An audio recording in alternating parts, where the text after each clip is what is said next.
Recording in progress. Call to order the town work session for February 21st, 2023 for the town of New Windsor. Approval of minutes from the January 17th, 2023 work session meeting minutes. Do I hear a motion or amendment to the minutes? I'll make a motion that we accept those minutes from last month. And do I hear a second? I will second.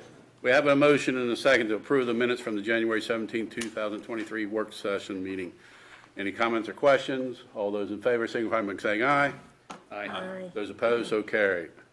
All right, Logan Middleton, Boy Scout Troop 393. If you'd like to come up front and just give everybody's been reading emails, so it's a relaxed setting here. Just tell us a little bit about your history with Scouts. I go back probably about 50 years when I was a Scout last. So it's nice to have Scouts still active in this area. So tell us a little bit about your history in Scouting and then the project for Eagle. Well, I've been a part of Troop 393 for nearly 8 years. I participated in, I work at Huffman's Ice Cream, and I participated in WHS's cross country and track.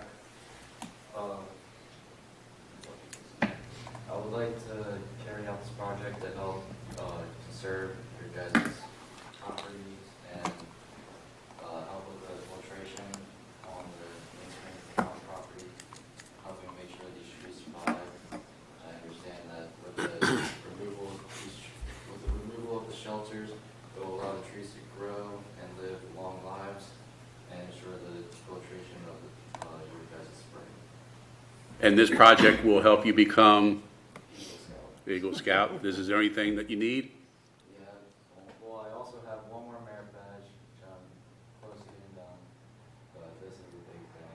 Okay. I'm turning 18 this year, so I'm hoping to get it done as soon as possible. When did you turn 18? And, August? and do you have two people you'd like to introduce? I have my father, Frank Middleton, and one of our committee members, Mr. Tim Mullen. Committee chair for 393. And you've been working closely with our town manager. Mr. Dye, would you like to fill in any blanks? Yeah, so Logan reached out to Jonathan Bowman. He's with Carroll County Bureau of Resource Management.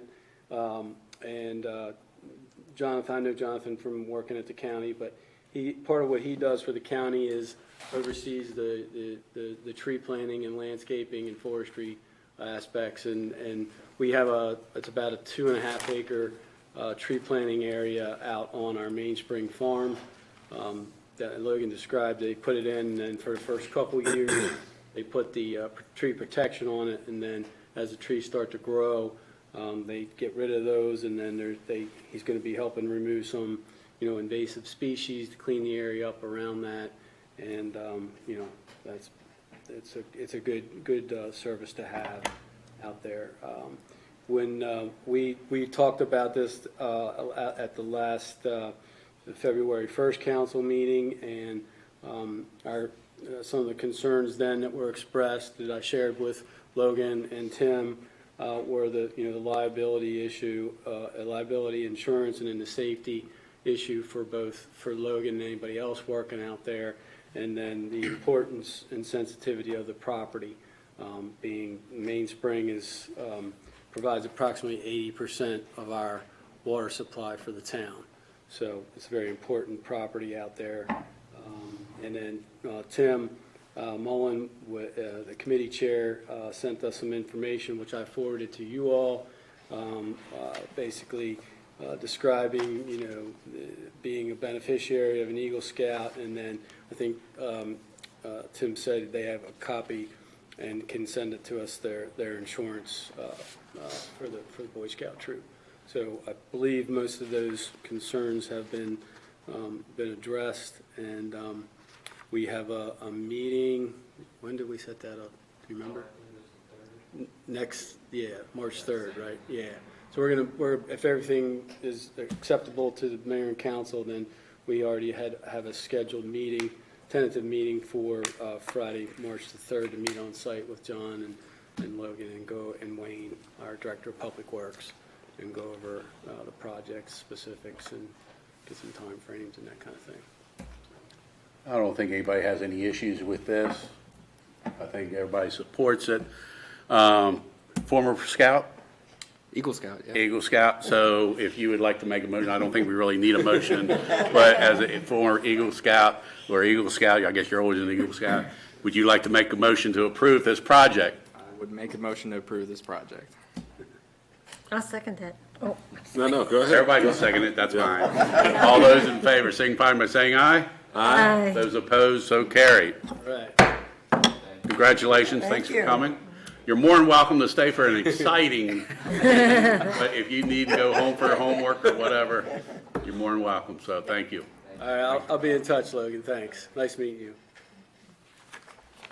BZA fees, a resolution that was amended, we approved it, we just need everybody's signature on it. Thank you very much. Appreciate that. All right. And everybody can sign that after the meeting? Yep. All right. Added the verbiage that was approved on, at the February council meeting, just to add the verbiage of that the fees were subject to change to cover actual expenses of the town. And that verbiage has been added, and I got a copy here for mayor to sign. Yeah, that's Dana everybody doesn't have to and sign Michelle. it, just you. You signed it, don't No, you? I do. I said Oh, everybody yeah, doesn't yeah. have to sign it. So, All right. we got that. We'll Sign that after the meetings. Thank you again. Thank you, Have a everyone. nice night. All right, I'm going to flip-flop a little bit here because I think Michelle should probably at least hear this. I'm going to move down to number 6, flip-flop that a little bit. First Amendment audits, I asked that to be on after I attended the Maryland Mayors Association Winter Conference last Thursday. In my 30 years as an elected official, I don't think I've ever been to any type of session that was scarier, more important, and more intense with the two mayors that were presenting. And then they also had an individual from Legit there. Does anybody, before I put this on, had anybody heard about First Amendment audit? After you said something, I looked it up. Has anybody looked into it since? You need to do a Google search, YouTube search. This is very, very scary. A couple municipalities in the state of Maryland have already been hammered, basically. And we had two mayors that were part of an audit. First Amendment audit is basically is auditors, so self-proclaimed, I guess. They're YouTubers or other platforms of that type that will go into a town hall, a public facility, with their cell phones and tape and record. Right now, they could stay anywhere basically anywhere in town hall and film anyone in that office all day long until 3 o'clock. To me, they're more of a nuisance. They want to, I think, agitate you to the point where they bring in police officers, and because they have that right, they cannot be arrested. And if they are, then it's false arrest. So where does that end up? In court with a nice little chunk of change. But do some search on it. Legit is going to, we're trying to get Legit come out to maybe Tawnytown, and I feel all staff should attend these meetings. Right now, Gary, we need a sign, and the two mayors, they were Matt Peter from Local Government Insurance Trust, Mayor Gavin Buckley, Annapolis, and Mayor Mike Benton from North Beach. They were as passionate about a topic I've ever seen. And you can do Google search on those two municipalities, and you'll see some scary stuff. Right now, we could not prevent anybody from going back in that part of the town hall. They could go in any office that's unlocked because we don't have a staff only beyond this point. And, yep. And that's any facility that we have, wastewater treatment plant, any facility. And they'll look for any type of opportunity to tape and I mean, they falsely accused one mayor because he had his eyes closed. They said he was asleep. He just probably had enough of the conversation, closed his eyes for a couple seconds, and then the guy said he was sleeping, and I think even under the influence. But it's something that we need to take very seriously, because these are basically, in my opinion, trained professionals now to set people up to do one little thing wrong. You can't touch somebody, you can't have them arrested. And also, I'm not a big fan of limiting people to talk at town council meetings, but if you don't, they could go on and on and on. And if you didn't stop, and if you didn't have a policy of 3 minutes only and keep track of it, that, you know, we may say we have 3-minute limit, but until we're tracking it, it doesn't hold up. If somebody goes over 3 minutes one time, you can go over 3 minutes. So take a look at it. Pretty sure MML also released tips for staff members as well, so that if it happens, here's the things do and don't. I don't know if it's MML or maybe a combination of MML or legit, but the guy that put this on was part of the panel. It was his 11th presentation last week. Wow. So everybody is trying to get on top of this. I'm probably not explaining it to the best that legit can, but I've never seen two mayors more passionate about something. He said, put signs up, put signs up, put signs up. We need them downstairs too and everything. Pretty much everywhere. So are the people who are filming, are they getting paid to do that? Yes, and yes. By so many hits on YouTube, I forget what the ratio is, they get so much money for so many hits. But then they also, the one that filmed the one at, where was it? There's North Beach. There's apparently a group down in Texas that, they were calling him constantly. You know, just hammering him on the phone. He had to get, I think, another phone because his phone number was with his email, which probably everybody does. I mean, you're accessible as a public official. So, but they also, there's people that will give donations to these people. But a lot of times when it ends up in court, it's like a round number of $43,000 that these individuals will get. Wait, they get 43 from whom? Well, if they're falsely arrested, Oh, or if I escort her out against her will, we're in court. It can be assault. Yeah. I would think that's the most boring video they're taking of people sitting at a desk So working. that's Not if the it's a thing about living. video is, I mean, that was the important thing that Tips was saying, is that all you have to do is mess up for 1 second. You mess up for that 1 second, that 1 second's going to go viral. Yep. Not the 45 minutes of you standing there trying to say, please don't go into the back room. So that's what, and it was good reading about that. Yeah.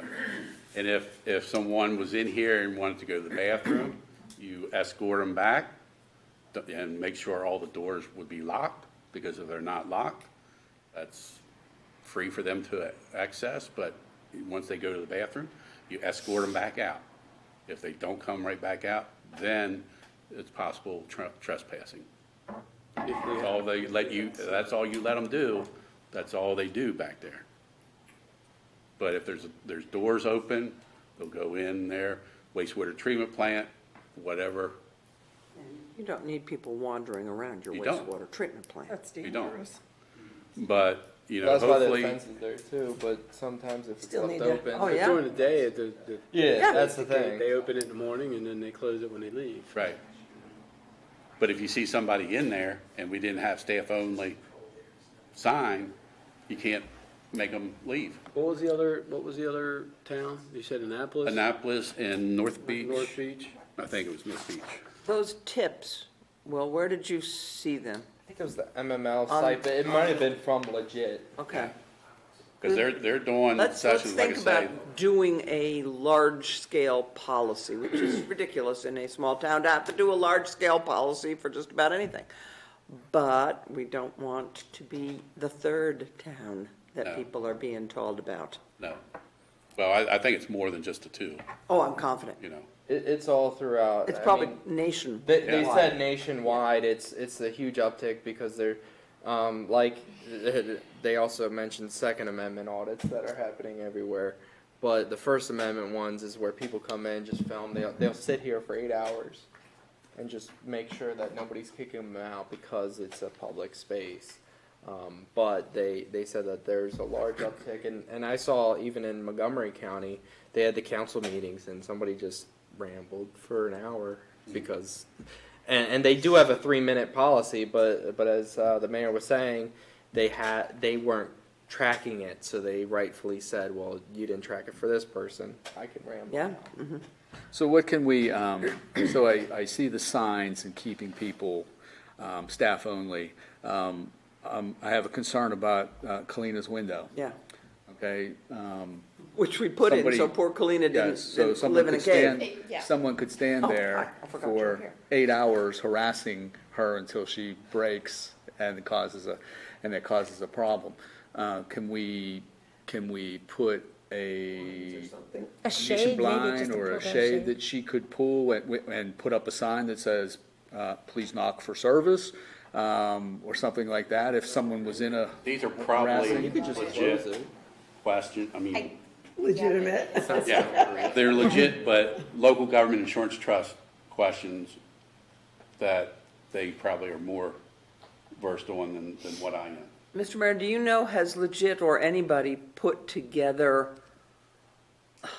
I hate the phrase, like a webinar that people like us could watch and would help us with some of those issues or Wasn't- making a policy? It wasn't asked, but I'm guessing they would, but Yeah. also, It's not done yet. I don't know. Okay. I would go to Legit, they have a big library, or at least they did have a big library of trainings, and Oh, that's true, I'm sure they do, yeah.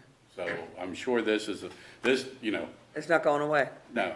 I mean, Mayor Rick Meehan down in Ocean City, I agree with him.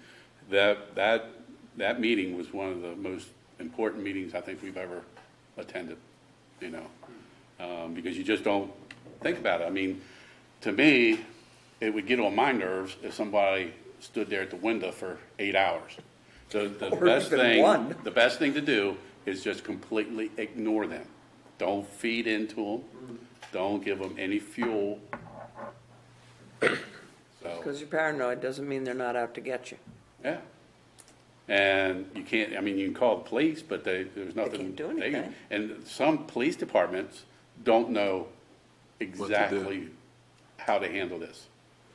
Because they have, I think, more police presence in Annapolis Town Hall now than what they ever did, but they don't know how long that's gonna last. But there's been a lot of money spent, and a lot of it is to sign companies, but, you know, it's a shame it's come to this, but I just hate to see any of our employees do something. I mean, you know, could have a water main break, and they could be right there. I mean, they could get you on a sidewalk. I mean, there's nothing that could prevent somebody from filming anybody walking up and down the sidewalks, you know? Just kind of harassing you to try to make a bad move, as Will said. You know, they just want that one little thing, and they got you on tape.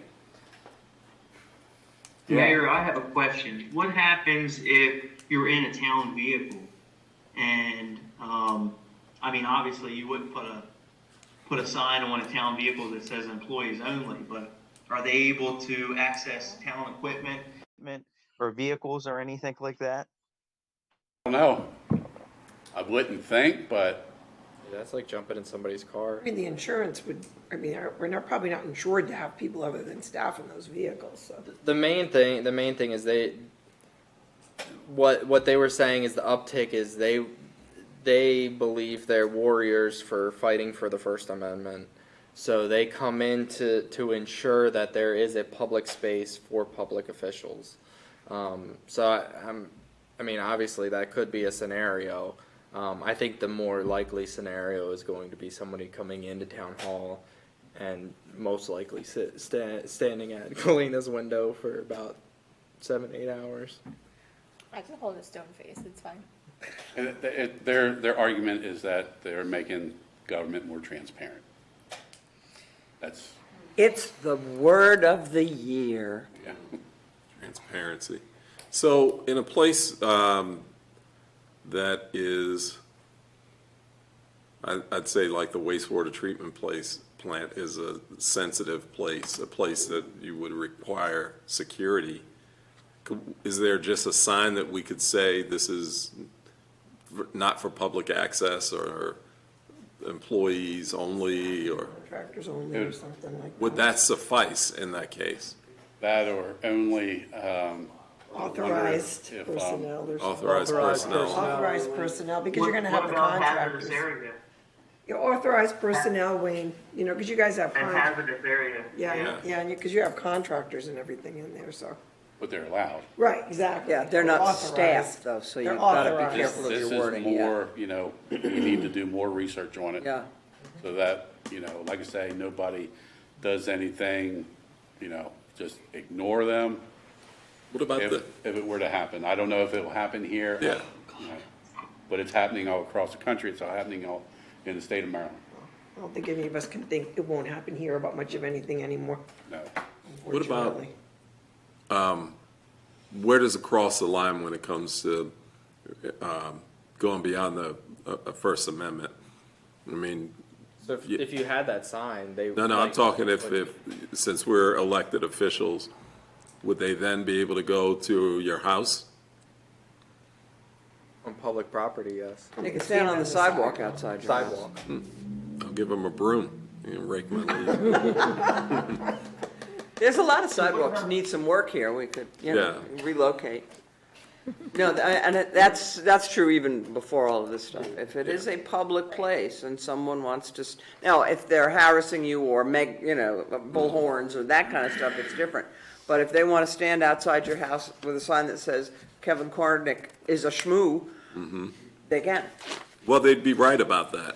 So I don't have a problem. Can they film your house, though? Filming is different, but I don't, there's different things That's part about of- I the mean, law. that's- That's part of what Maryland these First people are Amendment. doing. You can But record. I think you Google can does. film in public. 'Cause I think I could walk that's- down Main Street and just take pictures of people. I believe I can't put filming them in is the paper, going but- to the Supreme Court, I Yeah. believe. Well, I mean, there's cameras everywhere. Yeah. And this was more informational to bring everybody awareness, Everybody's attention. bring it to everybody's attention. So, Just in case we were sleeping well. yeah. So hopefully we don't have to deal with this, We'll have but we do in another way. We'll see. We have to be, Get prepared. we have to be prepared, Yeah. you know? And if we do for one, we have to do I'm gonna look across that the up. board. So, stay tuned. I know Mayor Wance from 2010, he was trying to contact Legit to have a training up there. So, when that happens, maybe it can be filmed as well. Get your MML chapter to Yeah. at least get somebody from all of the jurisdictions to attend. Because MML and the Mayor Association and Legit are taking I would this. think Mako's involved too. I mean, the county's in the same boat. Oh, I would think. Yeah, whichever, yeah. So, didn't want to scare everybody, but, But you did. Thanks. well, I tell you what, I mean, it was a scary Yeah, I bet. session. And I don't think anybody's ever been in a meeting where you had two mayors so intense about it, you know, I mean, anyway, so we'll stay continued on top of that. All right, dump truck lift system and attachments. Here, I'm taking my leave of you. Because Good I'm not evening, really everyone. saving you money. So, I reached out to Maryland Industrial Truck about a leaf vac system. I haven't been able to find anything that really meets our needs per se. Well, not that it wouldn't meet our needs, but that's like a sweet streeper / vacuum combination. Basically, um, that requires a particular type of vehicle that's already fitted with that equipment. Anything aside from that is custom.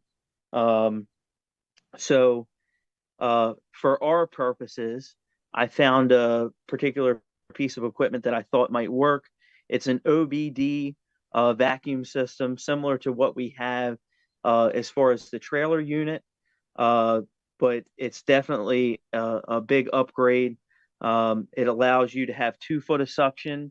Um, it also allows better filtration. You can collect larger debris with this particular unit.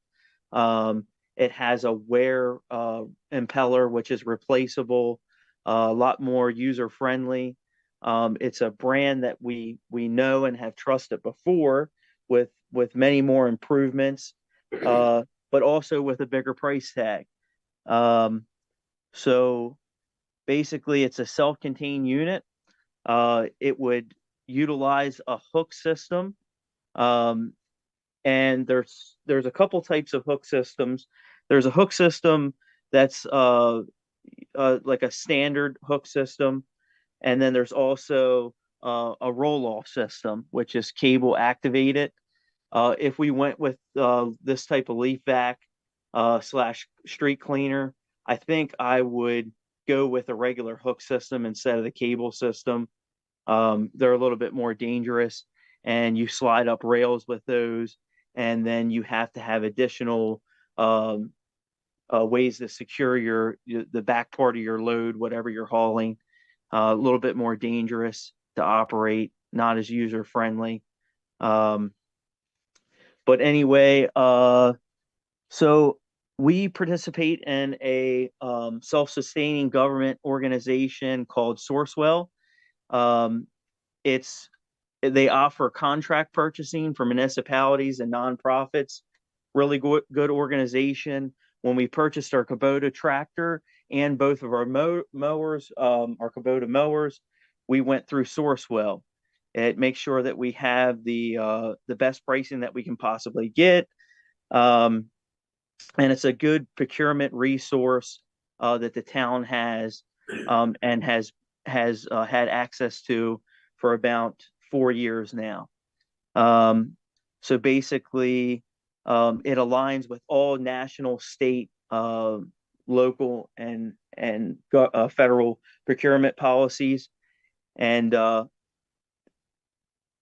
whether you purchase it from, you know, a place in Maryland, a place in Virginia, a place in Pennsylvania, the price is all the same because of this contract that we have. It's kind of like when we purchase vehicles, sometimes we'll piggyback off the county contracts and things of that nature. Um, so the price for the leaf vacuum system is $61,509.99. This gives us a hydraulic boom, but does not give us hydraulic swing, which would require internal cab controls and would add $8,000 to the cost of the machine to do that. Um, Again, it isn't a sweeper where we would sweep the entire road, but we could vacuum the curb and gutters at a 2 foot width, vacuum piles of leaves, clean storm drains, and things of that nature. Um, it is the most versatile system in that it will work with many of the hook manufacturers, um, and a few of the hook manufacturers. NXT is one manufacturer, and it's by Stellar Hook Systems. It's between 20 and 25,000, and it has inside and outside locks, which means that's the way that it secures it. And so some manufacturers of different accessory pieces of equipment will have an inside lock, some will have an outside lock. So it's a versatile hook system that will work for a variety of future needs for the town if we choose to purchase that particular system. Another system is Swap Loader. Again, same price point, 20 to 25,000. And then lastly, swap hog, and that is the conventional roll-off type cable system, 15 to 18,000 for that. Again, not a big fan of that, just because of the vulnerability of the cables and the possibility that that could snap, and things of that nature. Um, and future attachments, potentially if we went with a hook system, we could get mini dumpsters. The salt spreader could be self-contained, and in the winter season, we typically have to take the salt boxes out, and then to have access to our dump truck. This particular system, you would just unhook the dump truck bed and hook to the salt spreader, and vice versa. So kind of versatile there. If the county mandated that municipalities went to salt brine, we could potentially have a brine tank on a hook skid, and also utilize the truck for spraying brine later on down the road. And that's pretty much all I have. So we would have to make a decision on whether or not we intend on getting a hook system, for me to get really specific prices and breakdowns for the accessory piece of equipment and attachments that we could get, just because there's a little bit of customization involved with building the bed. But I will tell you that it adds about $5,000 to the cost of a bed if it has to be retrofitted with this hook system. So it would definitely drive the price of the cab and chassis truck up. And we budgeted $125,000 for that particular truck, and that is with the dump truck body, salt spreader, and the installation of the plow off of the 2008. And that's So all I have. Oh, I had one question. Well, I got two questions. My first question was, you did just mention that there was a bed. So hook system, is there still the ability? Does the hook go in the bed, or do you lose the bed capability completely from the pickup truck? No, the hook goes externally in the front of the bed. So basically, we're still looking at about 11.5-foot body, no matter what. That's whether we go with a hook system or the conventional bed setup. Okay. And then the other question I had was, you mentioned for the vac system, and then is that another 20,000 for the hook, or is that all inclusive? No, that's an additional 20 to 25,000 for the hook. And then would you need the hydraulic swing as well, or is that something you wouldn't need, the 8,000? Well, it would allow greater versatility of the truck, and definitely ease of operation for vacuuming. But I guess the main thing would be is, depending on the crown of the road, the height of the hose changes as the truck's going along. So as long as you could lower the boom, you would just have to reposition the truck, and maybe it would take you 3 passes to vacuum up an area, versus being able to swing the boom back and forth and slowly go down the street and kind of collect more debris. It'd be a little bit more efficient that way, but that's a significant increase in the price. So Wayne, the 61,000 is just for the vac system to add to the truck that you've already bought. Is that correct? Correct. That's it. And to go with something else that could kind of sweep the streets and everything like that, we'd be going into a unit that would kind of have it would be built for that. It would be the entire truck and everything. And it's $100,000 plus.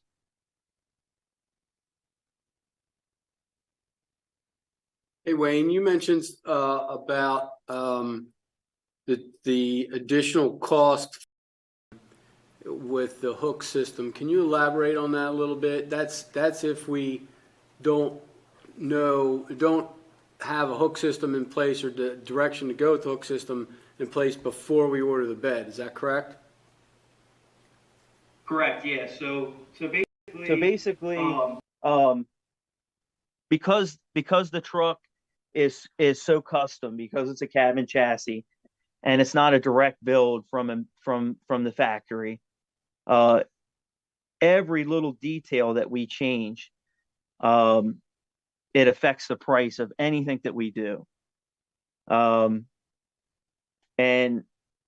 quite honestly, it's a significant amount of money to get a leaf machine / street sweeper, or it wouldn't even be a street sweeper, it'd be a street vacuum to put on the back of the truck.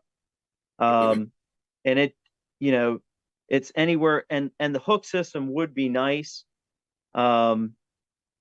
because it would be versatile. And like I say, if we had to go to salt brine or we wanted to pick up the salt box, but as far as the leaf vacuum and everything, that's quite a bit of money for a piece of equipment, and especially with it being an unexpected purchase. Wayne, have we ever looked into renting a vacuum that would do the kind of job you're talking about this leaf vac doing? We haven't. I know that Lehigh has swept the streets for us. Carroll County government has came in, but we really never looked at any kind of vacuum system. As far as I know, there's hitch mounted systems and things of that nature, but I don't recall. We use Reynolds Unlimited, Ben's Rental in Westminster.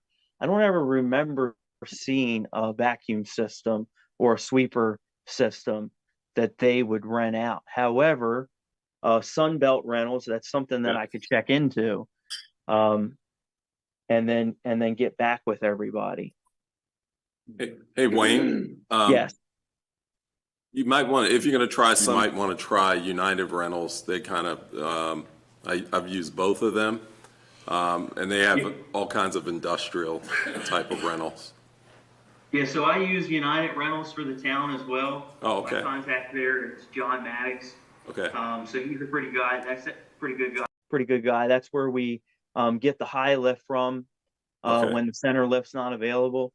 But I could definitely touch base with him and see where this goes. And just a reminder, I can't remember which municipality has a company come in and clean the streets up. I'm not sure if it was Hampstead or Manchester. I think town manager died. Yeah, I think it was one of those two, Wayne. I can't recall either, but it was one of those. But potentially, I got it in my notes. Price for that too, maybe. Yeah, potentially we could get a price and see if those folks could give us a ballpark figure on what it would cost for maybe leaf collection, on the streets twice a season, and then as Public Works, we could go around and pick up residence leaves and things of that nature. But if we go that route, we still have to come up with a solution to clean the storm drains out. And I'm not sure if that contractor would do that or not. So that's something to think about. And also, Wayne, regardless, even if we would find a company that would come in looking for, we still have to make a decision on what we want to do with this hook system for the truck, right? Absolutely. And that's the tough part for me right now, because I could get 5 prices of different options, but it's a lot. It's a lot of work with a custom truck like this. And it takes a while to gather the information, especially with the material shortage and everything like that. And these folks are really working hard for us. And I'd like to give them a clear sense of direction on kind of what we want to do. Now, ultimately, we could potentially decide if the hook system is beneficial to us, in more than one way, like for the salt spreader equipment, or the potential use of the hook system for the brine tank, and then maybe make a decision on the leaf vac slash street vacuum later. But that would definitely be a decision for you guys to make. I like the versatility of the hook system, but I don't like the cost associated with it, to be honest with you. Because when you add that cost to the cost of the leaf vacuum, it's pretty significant. And we would almost have as much tied up in that and future attachments as we would the truck and everything itself. But Wayne, if we took the vacuum off the conversation right now, and we were just looking at the hooks, what other equipment today or in the very near future would we be using the hook system for? Okay, so the hook system, and that's a good point, Dave. I'm glad you brought that up. So the hook system makes the truck more versatile. We could actually hook to the salt spreader and take it in and out or off the back of the truck and put the dump body on if we needed to haul material for something. The other thing that allows us to do, which is really, really neat, is we could take the bed and set it on the ground, and then you use ramps. You could put the mowers inside the bed of the truck. And so if we were mowing at the farm, we could essentially put the mowers in the bed of the truck, and it would just lift them up, and then you could pull the tractor with the trailer. And then so basically you have the dump truck, the mowers, and the tractor, and everything's at the farm, one vehicle. I mean, there's a lot of benefits to the hook system. There really is. And another thing that we could do, again, we could have a rail set up that would allow us to use a brine tank in the future if the county mandated that, we had to decrease our rock salt use and switch over to brine, which could be coming down the road per the MS4 permit. We could also use it that way. But something else to keep in mind, I can also put saddle tanks on the side of the salt spreader itself as well. And that would keep the cost of the brine tanks down. But I know it's a lot of information to process, but that's basically where we're at right now with things. Hey, Wayne, could you possibly put all those numbers together with a little summary to everybody so everybody knows exactly what they're looking at? Absolutely. Yep. Thank you. And Gary, where are we budget-wise? What we spent on the truck and what we budgeted for the truck? What's still in play? Wayne mentioned we budgeted 125 for the truck. Right. Yeah, the chassis and the bed. Wayne, refresh my memory. What we pay for the chassis? 72. Yeah, I think it was 72, and then we had the plow mount and the wiring installed. So we're at about 74 right now. Okay, and then what I guess what's the bed going to be? I know you don't know exactly because we don't know which direction we're going with, whether it would be compatible with the hook system or not. But ballpark, what the bed would be. Okay, so between the bed and the salt spreader system, we're probably looking at somewhere between 45 and 50,000. So we're there. But none of that was budgeted, correct? It was in a capital right, project. but that's not the same as budgeted. We've had this conversation last time. We had to take it out of the general fund. It wasn't budgeted in this year's budget. It was like a couple of years in the future. Right, but that doesn't mean it's budgeted. I have a different view on that. But No, I mean, it's not, It's- the money is not in money- fiscal year I understand 23 it's not a budget. specific line item budget. Right.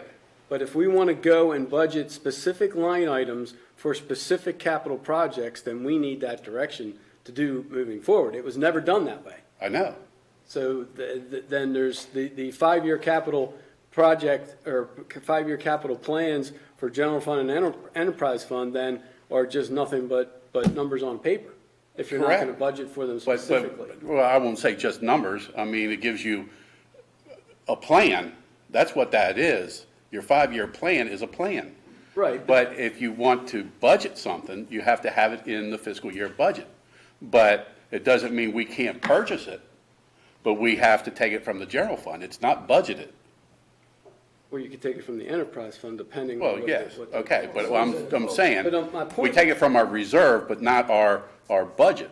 Right, and that's what my understanding since I started here with what these future capital projects were in general fund and enterprise fund are paid for out of the capital fund reserve or the enterprise fund reserve. It wasn't specifically earmarked in a line item. Right, that's what I'm saying. Moving forward, it sounds like we need to do that. Well, it doesn't have to be, but what I'm saying is, it's not budgeted. So we're not anywhere close to. Right. to- We're going to- to pool to that money number. over the next Well, 5 it's- years Right. out of that line item to pay for this truck. I don't have 125 grand sitting there today to Exactly. pay for that truck. So I just want to make clear that it's not budget, it's not like we have that money in this year's budget. It doesn't mean we can't buy it in this fiscal year. We just will have to transfer money. That's what we did when we purchased the truck. I just want to make sure, because we can't purchase it if it's not budgeted or if it's not approved to move funds. Because you would be going over budget on a purchase. Everybody clear on that? So it doesn't prohibit us from going forward. It's just that we need to transfer money, which we do have in reserve. Which is why it's there. When things like this happen. Right. Right. Okay. I mean, that's just normal operation. I just want to make it clear that Right. we're not under budget or over budget. We're Right. not, It was more like, this is what we think it would cost. and Right. We have this much money in the reserves and, because of something that's 5 years out, whatever we had right now broke or something, we had to replace it. yeah, We do it in mid-year. We don't wait till the next fiscal year right. 'cause and then we- budget it. That's why we have that money, Right, right? right. So I'm wondering, how much money do we have in reserve for that?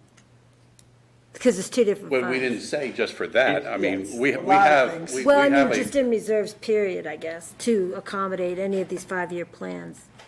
well, it all depends how you want to look at it. As Gary said, you can take some from enterprise, and we probably have, what, 4 million? I'd have to get the numbers from, Dana would have the numbers.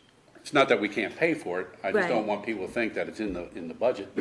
It's not a line item in the Right. budget. It doesn't say there's a dump truck with a, Right, It's Yeah. a projected cost, basically, it's a projected cost. Correct. But something else Something else to keep in mind is that we will have monies coming in from the sale of the dump truck and the leaf machine.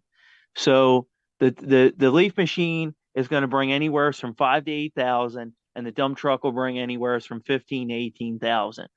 So right there will be additional money that we wouldn't have to do the $125,000 transfer or what have you. right.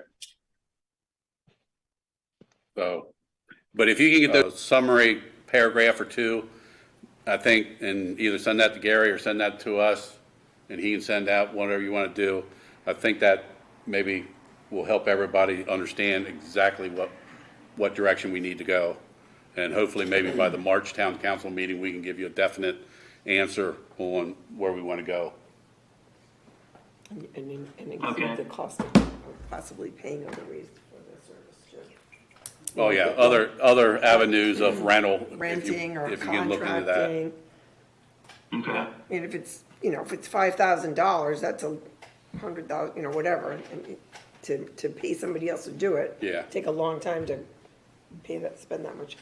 You know, we need to kind of have a list of options to Okay. make the decision. You clear, Wayne? Yeah, I'm clear, but again, one of our concerns was that the storm drains, we would have a piece of equipment to clean the storm drains. So I'll have to look at another way to get that done, or maybe that particular contractor that works for Hampstead or Manchester, they might have an easy way of doing that. Okay. I would think somebody's doing it. Yeah. All right, sir. Appreciate your help. Thank you. no problem. All right. Lions Club Park retaining wall. Okay.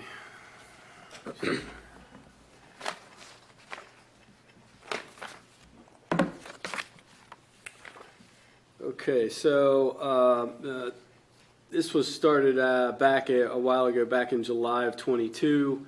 An informal request for proposals was done at that time. Public Works contracted 4 contractors.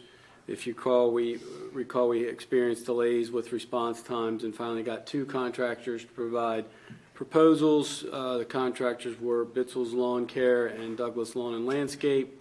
The bids were discussed at the October 17th, 22 work session, and the decision at that time was to push it back, develop an RFP and advertise in the Carroll County Times and follow a more standard process for requesting bids.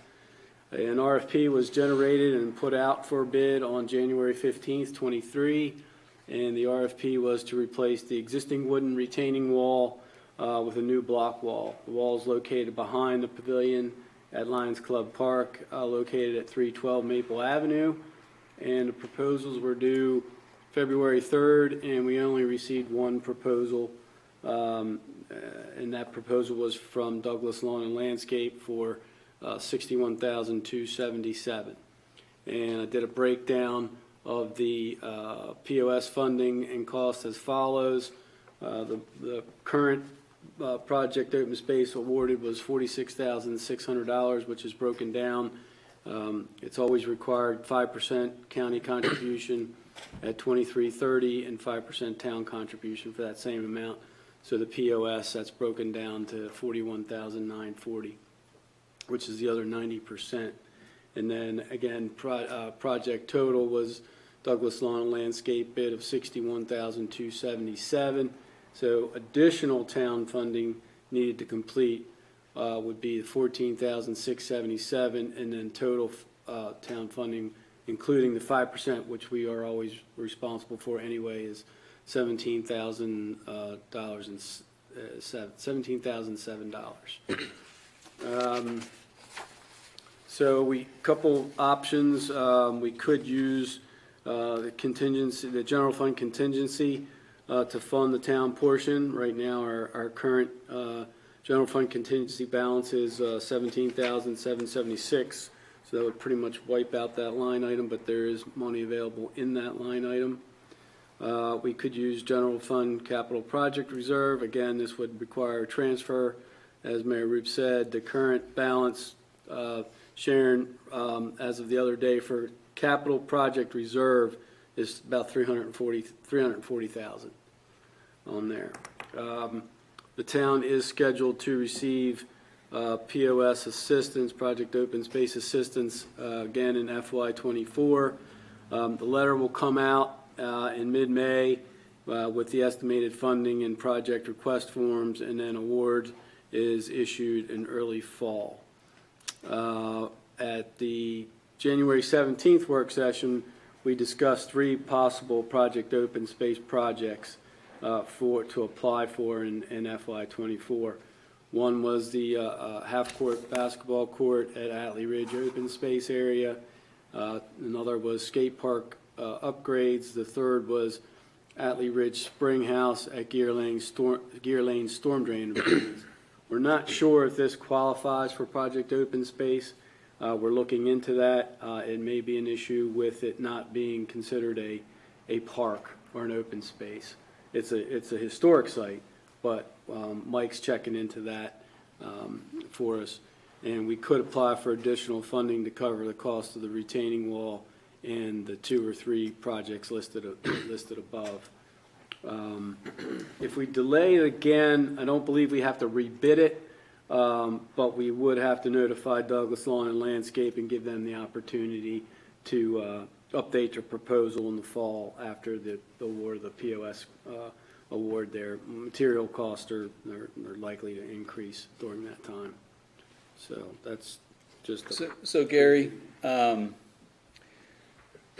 we started this quite a while ago, and Bitzel came in back at the end of June last year with a price of $55,000 to do this job, and we were looking for another someone else to put a bid in, and we waited and waited and waited for Douglas, and Douglas finally came in with a bid that was also a little higher than that, but then gave us that second bid right away of $55,000 as well. But he had engineering drawings in there at a cost of $3,200. And why we ended up stopping the whole process is because we couldn't get a straight answer of whether we needed engineering drawings to do this wall or not. So that's why we went down the road of putting out the proposal like you did. I don't have Douglas's new proposal, so he's raised his price about $6,000. Does this include engineering drawings? In the RFP, we put that specific language in there that the responsibility of the drawings, whether they're required or not, is the responsibility of the contractor. So I'd have to look at, his bid just came in, what was it, I think it was last Friday it was due, whatever that third is, or the second. But I don't have it scanned in here, I don't believe.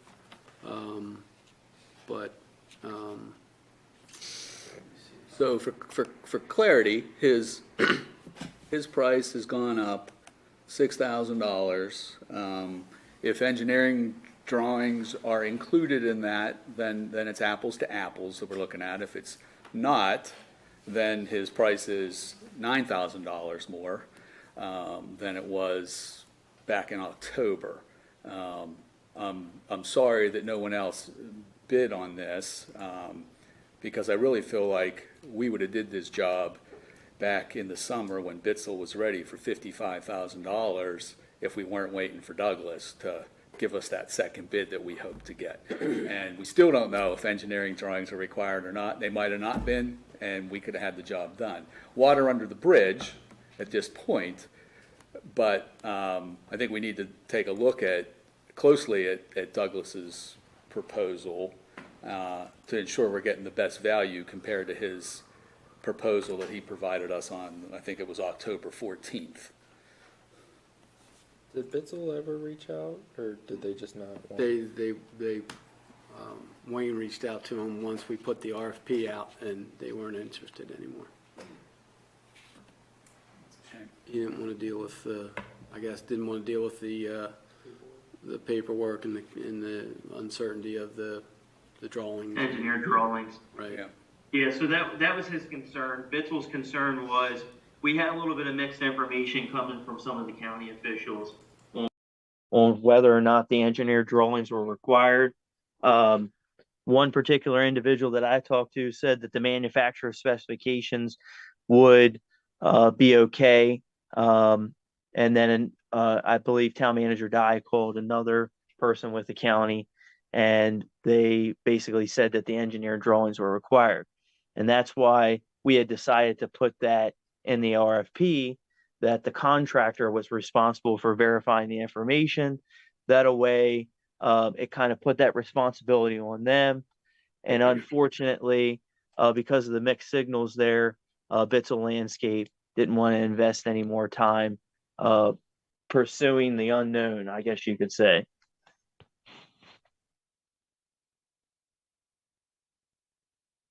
We surely can't be the first rodeo. I mean, I know Gary tried last year. I know Wayne tried last year to get answers out of the county, and we couldn't. And that cost us a lot of money now because we couldn't get that answer. And that's a shame. And we still don't have that answer. But I guess my point is, I don't want to pay $3,200 for drawings if they weren't needed. And I don't know how Douglas's proposal was written in I'm trying there. to find it, Dave. I apologize. No, that's okay. Buried in the POS file somewhere. It's okay. I know it happened quick there, that it came in, and we would like to get it rolling and get it scheduled, but, you know, that's. Well, I know that Clyde felt strongly that That the engineer drawings and soil borings were required. So it would be highly likely that he would have had that included in his proposal. And I'm pretty sure, Gary, when we talked about this, I'm pretty sure we saw that when that came in. I'm trying to look at my email as well.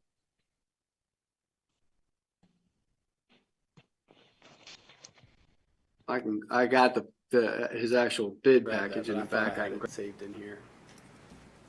If you want me to grab it, I can. Grab it? No? You need it? Well, to make a decision, we need to know what, I mean, I have his last proposal right here, and he had $3,200 for engineering drawings and soil borings. And so from October till February, okay, I don't know if the price has gone up on that, but regardless, we need to know. I just want to write him a blank check. No. You know, and if his proposal says this is the amount they are, if they're included, fine. If not, then it's whatever less, fine.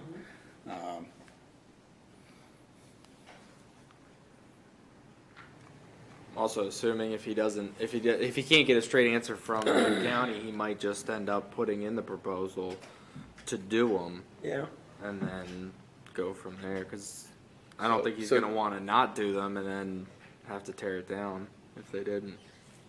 Quite a hill there, too. Well, I know dealing with stuff on the water sewer side, if you get a quote, it's usually good for 30 days, but lately we've seen things come in, I mean, within 30 days, it's changed quite significantly at times. And the cost of doing business is just a lot greater than what it was in the past. But I know that Clyde is very thorough, and I definitely think that he had those soil borings and engineer drawings included. But it's a shame we didn't get a whole lot of interest on that project, because it would have been a really good project for really any landscaper to do.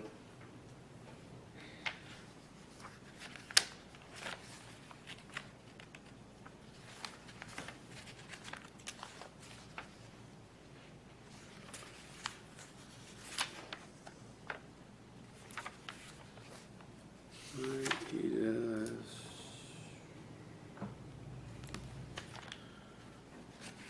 Did not have a breakdown of the project. It's a total lump sum of the 61,277.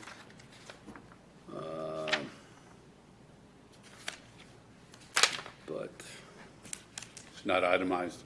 no, it's just a lump sum bid, but we, 99% sure we put it in the RFP that was the responsibility of the contractor.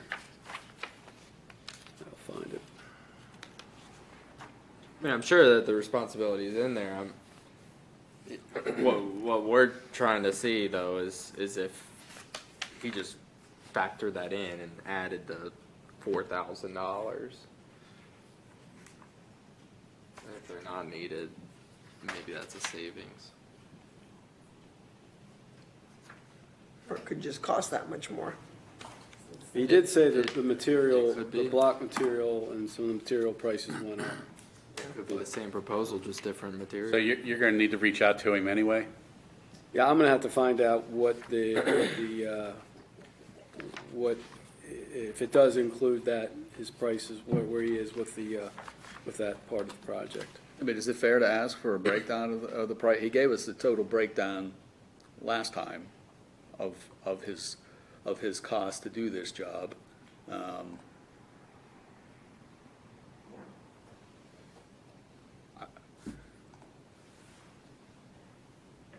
Contract, this is the following items detailed our desired scope of the project. Contractor is responsible for confirming and coordinating engineering stamps and/or soil borings if required by Carroll County. So if. Right. So it's if. So where I'm sitting no. is, he's $61,000 today, he was $55,000, $55,600, including $3,200 worth of engineering drawings on October 14th. I realize things have gone up, that's gone up from 55 to 61. 10%. And maybe that's not out of line, and it's been a crazy. Oh, no, yeah, it's crazy. But I think if we had a breakdown of that, it would at least help me make some decisions for this project. And I would like to get the project going. I'm not trying to slow roll it or anything, Gary, and I appreciate No, I you know, looking. I completely understand. I'll request that and we'll have it for, March meeting. hopefully, if you can get it to us, that's a week Yeah. from tomorrow, so. All right? Just one more thing on that, Mr. Mayor. I don't know if it'll help or not, Gary, but I'll look into this. I'm pretty sure that the language around the donation of that property with the spring houses was that it was going to be designated as a park. So I think we might actually have something that says that. So if I can find that, I'll get it to you and to Yeah. Mike. Okay, that'd be great. All right. 7, budget discussion, revenue expense Give me projections. 1 second. The BZA number 3. Oh, I'm sorry, yeah. Back that one, didn't I? Thank you. No, we just have to need to sign sign that. He's got, Michelle signed Oh, it, it's that's just a fine. signature. That's already been passed. Thank you. Yeah, we're good. I appreciate it. No problem. Yeah. I may skip something. Juggle some things here now. Okay, well, you got it up there. Let me close this. You want the insurance breakdown? Not yet, no. Okay. So, bear with me 1 second here. Bring my spreadsheet up on my screen. Okay, so tonight's discussion on the budget is basically, at this point, revenue expense projections for where we are. This spreadsheet that you see up on the screen is where we are at this point in the budget. Clerk Treasurer Menges, she's not here tonight. She's doing the HR class on Tuesdays and Thursdays. She's going to chime in when she gets done, which she'll be here shortly. But she updated all the 23 year-to-date numbers just last week. And then I wanted to go down and I highlighted some of the more important things that I'm going to run down through and then just open it for discussions. So starting with the general fund revenues, most of the line items have been input. There's a few more we're still working on. So starting there, right there, income tax is up 12,000. Personal property, which is business with inventory, is up 6,000. Real property, we just received our SStat sheet for this year last week, right on schedule. That's up 65,000. The cable franchise fee, as you scroll down, there is up 4,000. And then down to the intergovernmental, the county town program and the county road grant is up 74.49. And then our state highway user revenue, we just received that on January the 12th, and it was projected at 102,784. So I put in 100,000 for the budget.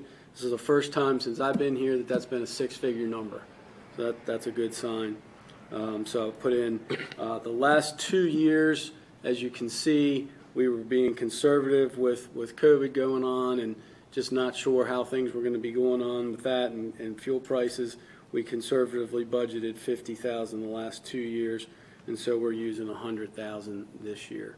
You can see our year-to-date is so far is almost 61,000 on that line item there. So that's a good increase in revenue there. Service fees, okay, so admin and impact fees are budgeted at 0, and this is a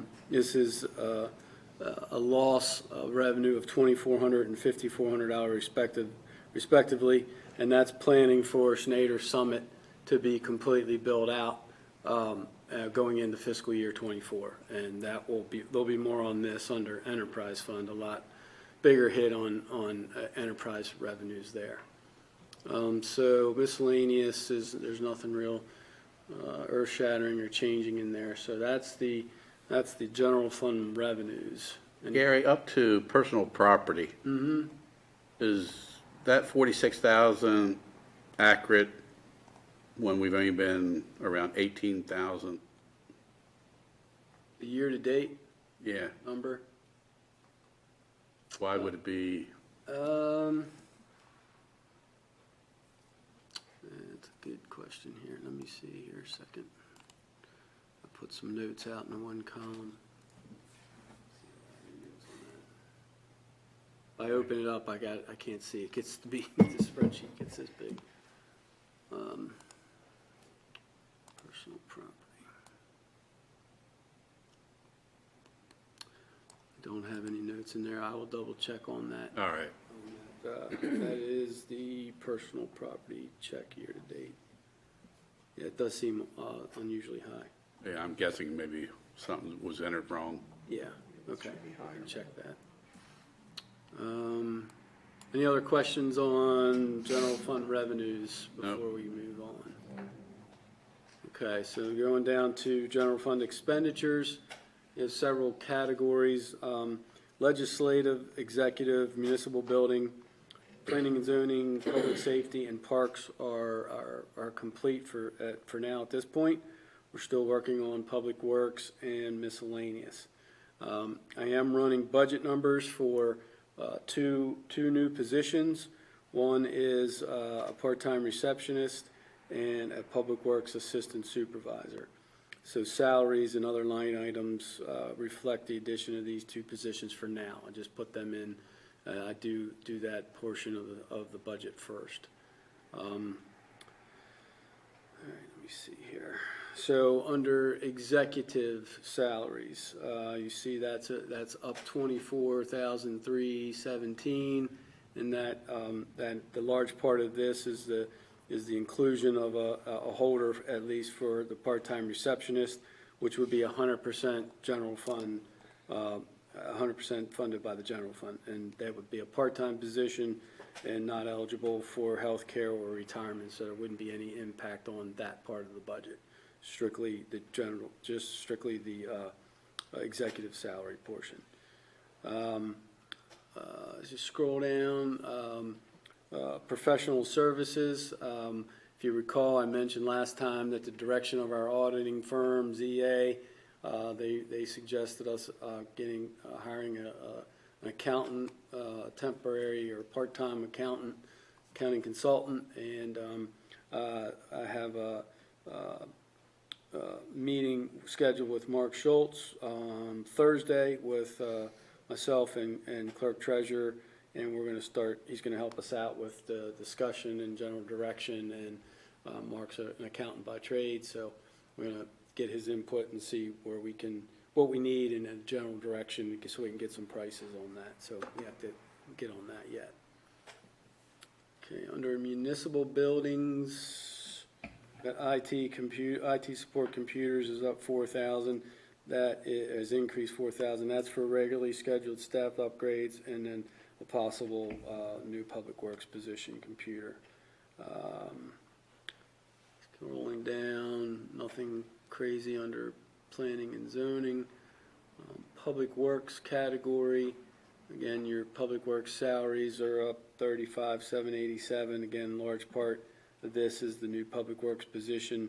That position's estimated or planned or calculated to be at 25% enterprise fund and 75% general fund. What else we got here? Highway user transfer, that's basically in as a revenue and out as an expenditure under Public Works, so that's that same 100,000. The trash, household, and recycling collection, that is up $7,500. That is due to the increased stops with the build-out of Snyder Summit and the rate increase per the third year of used contract. I wanted to share something with you here. This is kind of earth-shattering information, in my opinion. Just since fiscal year 19, this line item has increased $64,000, which is 76% to projected fiscal year 24. Well, the county also started charging for recycling in that. There's part of all that is factored in there, yes. And 200 homes too. And additional stops, all that. And it's always been one of our, if It's always not been- the it's always highest. been the highest. Yeah. Yeah. Other than policing at one time. Yeah. Yes, civil police, right. Yeah. But what I also want to point out is this is paid entirely out of the tax rate, which we have not increased since fiscal year 16, which this would be the 8th year. So you have skyrocketing costs that are paid directly out of taxes, and taxes have been flat for 8 years. Just pointing that out. 76% increase is a lot. Tax rate has been flat, but not tax revenue. Because we've got more people. Right, but the tax rate has remained steady. Miscellaneous, where is that there? The healthcare benefit, again, right now, that's up 90, I lost some spot, apologize. That's why I flipped the page. That's up 92, 98. And again, that's based on positions, and that number shown is also based on projected rates with our current provider for fiscal year 24 based on age of staff, and includes a 12% increase. We reached out to our current provider, and it's estimated that the healthcare costs are to increase 10 to 13%. With that news, we started looking into other plans and providers. Clerk Treasurer Mangus has gathered a lot of data and options, and we need to begin discussion on this item. This is an important thing we need to take a look at. The healthcare line item in this category has not been done yet because of we need to look at what we're doing there. I'm going to wait as long as I can, and Clerk Treasurer Mangus put together some information just to get you all started looking at where we are and a summary of where we are with that. But I'm going to go on and see if she can chime in here in a little while. So that is the end of the general fund side at this point. Just so you know, that the payroll expense under that category, it's for tracking. It's basically all the employees. It's federal, state, Social Security, and Medicare. We started tracking that a couple of years. It's not included in the bottom line numbers in there. We're just tracking it as an expense in there. Any questions before I go to enterprise fund? That late fee charges, that's just for the rental, the new policy, correct? Under miscellaneous, the last thing. Yeah, say that again, I'm sorry. I'm assuming that that's for the new rental license. The late fees for that, because that wouldn't have anything to do with the water side, because that's enterprise. Right, that's, So the only late fee I could think of is the rental, I'm not sure what. the rental license. You know, the licenses that we just decided. Oh, yeah. So that's what that light on, okay. Sorry. That's fine.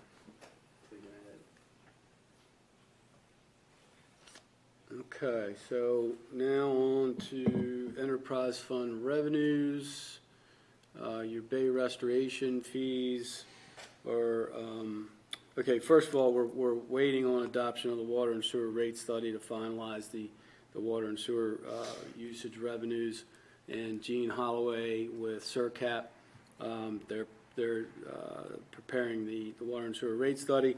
She will be virtual at the March 1st meeting, and she'll have a presentation, a PowerPoint presentation for that meeting, and then Jean will be in person for the, I'm going to call it a special work session meeting on March 7th. So we need to nail those down. The bay restoration fee is up for that. It's based a flat rate based on the number of properties. So the number of properties is increased, and that's why that's increased.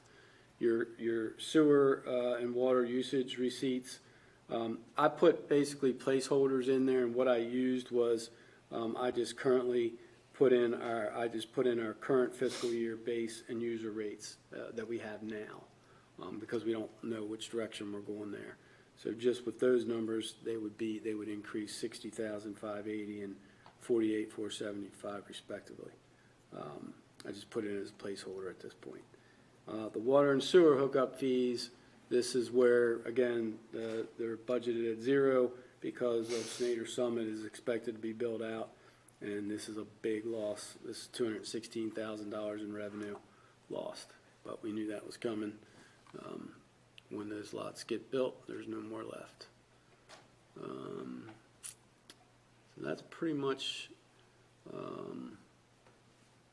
it on the revenues for the enterprise fund. Going into expenditures for water, we still have a few line items we're working on. Wayne and I are re-meeting again here, hopefully Thursday. So a couple line items of note. MES, Maryland Environmental Service, the water that they provide for water, that's increased $5,523. And then what we did this year is we kind of combined some categories, parts of categories, and expanded three R's: operating and system maintenance. So we took it's up. We bumped it up to $100,000, and it now includes $7,500 of the contractors' consultants. We still kept in there $2,500. We were budgeting $10 last year. It includes $12,500 of equipment and maintenance. Again, we're still keeping $2,500 in there. It was budgeted at $15,000, and then it also we put all the contingency, which was at $10,000. We put in and increased the 3 R's up to $100,000. Did the same thing under the water, except the one, which we'll get to in a minute. The one equipment and maintenance was $7,500. It wasn't as high on those.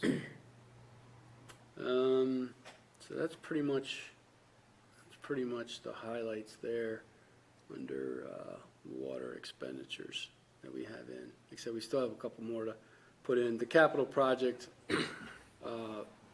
line item, that's the end when we have all expenses and then all revenues calculated.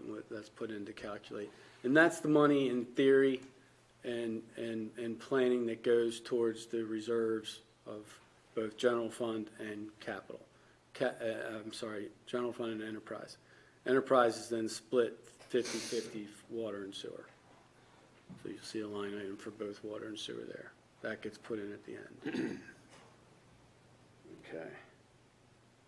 Sewer expenditures, again, still got a couple lines to complete. We increased our emergency repairs up $10,000. That's basically anticipation of issues at the wastewater plant. It's 12 years old. MES, Maryland Environmental Service, their sewer rate, their sewer cost is up $18,773. And then another big one here is sludge disposal is projected to increase $14,000. And then the same situation under the 3 R's. We combined it. The only difference between water was, like I said, the equipment and maintenance was $7,500. It wasn't budgeted as high on the sewer side. So we're putting those up and expanding that category. And again, the public work, I'm sorry, that's not the one. You'll see, I'll get down here in a minute. We've had public works overtime under water and sewer. We put that into a new category under personnel, which I'll get to here in a minute. We just moved it and shifted it to a personnel category and increased it a little bit. Okay, so then again, under personnel, executive salary is up 6235. The public works salary is up 154421. Again, this is the new public works position at 25% enterprise, 75% general. And then the overtime is a new category. It includes all the public works and non-salary employees. And it was done for organizational reason, but also includes an increase to cover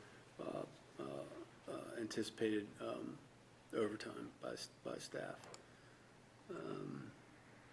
And then the health care benefit line item under this is up 15,614. Again, it's projected from our current provider based on age, and includes the 12% increase and a new position.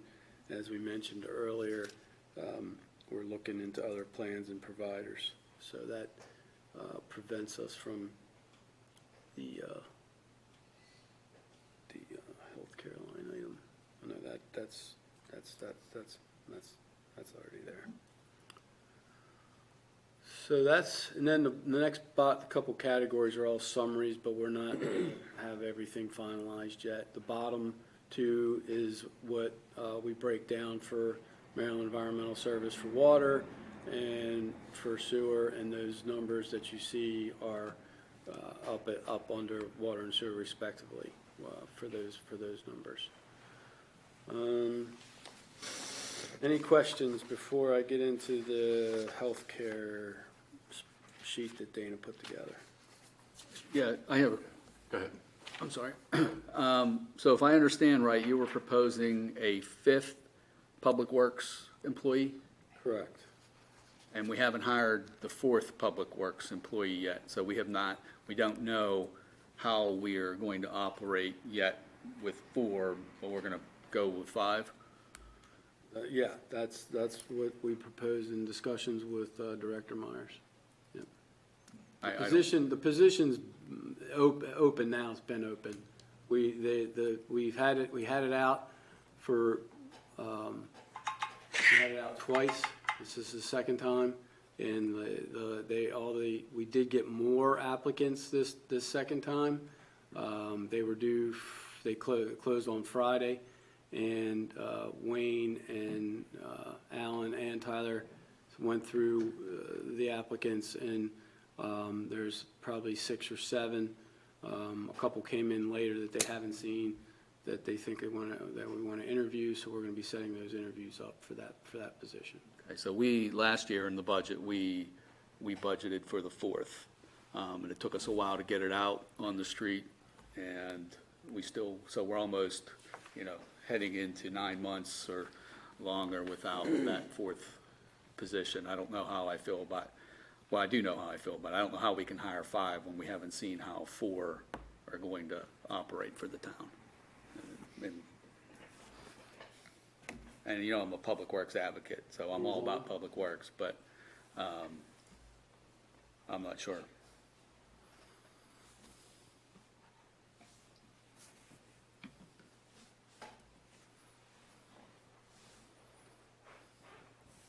On the MES, this isn't a budget question, so to speak, but have we ever thought of what it would cost to do our own? Not that. I did a real quick cost-benefit analysis. It takes about 3 minutes. We wouldn't touch it. But where do we have a cutoff point where we need to take a look at it? I mean, there's so many pros with MES. Don't get me wrong. I mean, all the headaches are on somebody else. We're a ways away from that. Okay.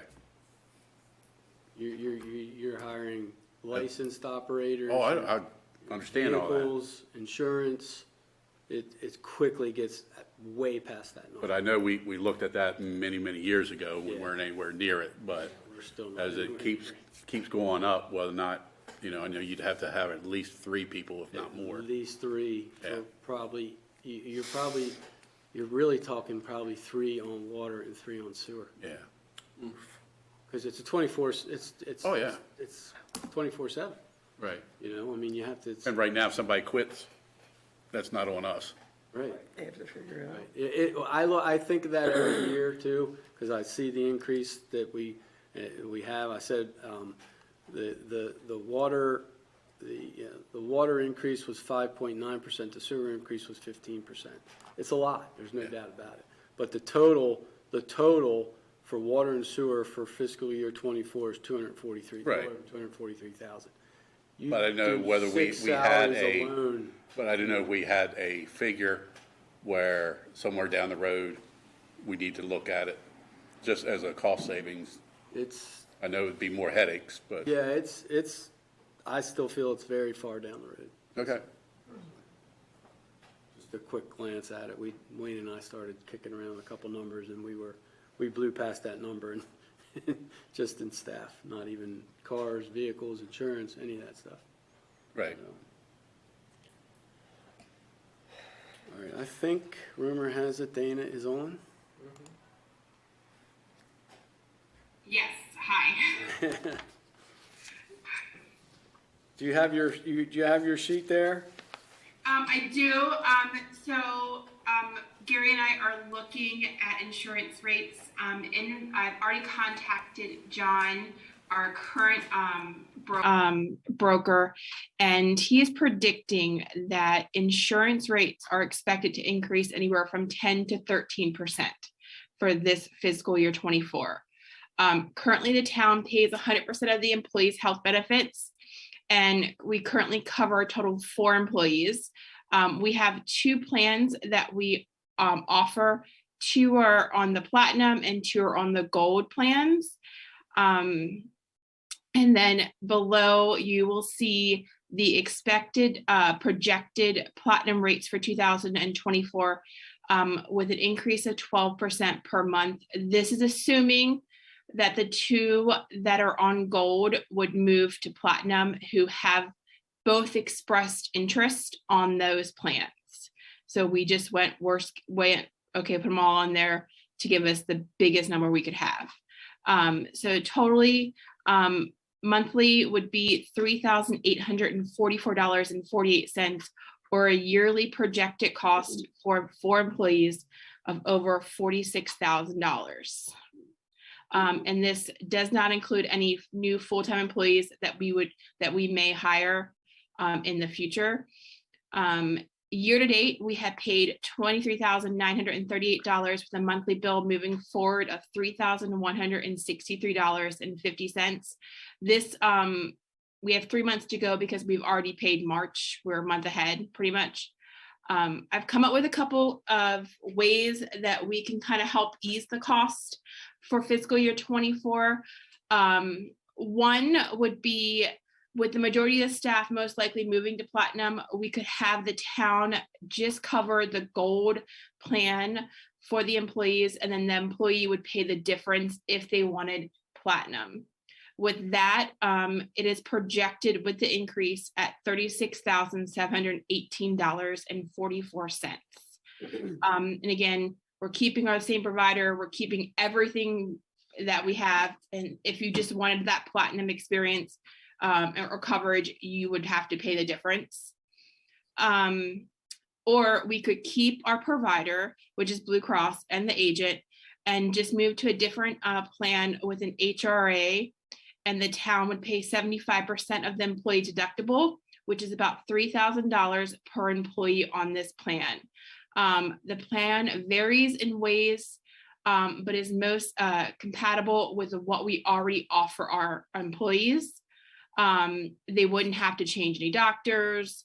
They wouldn't have to find new pharmacies that accept it. There'd be a lot less headaches on their behalf, and we would be projected to pay $48,365.52.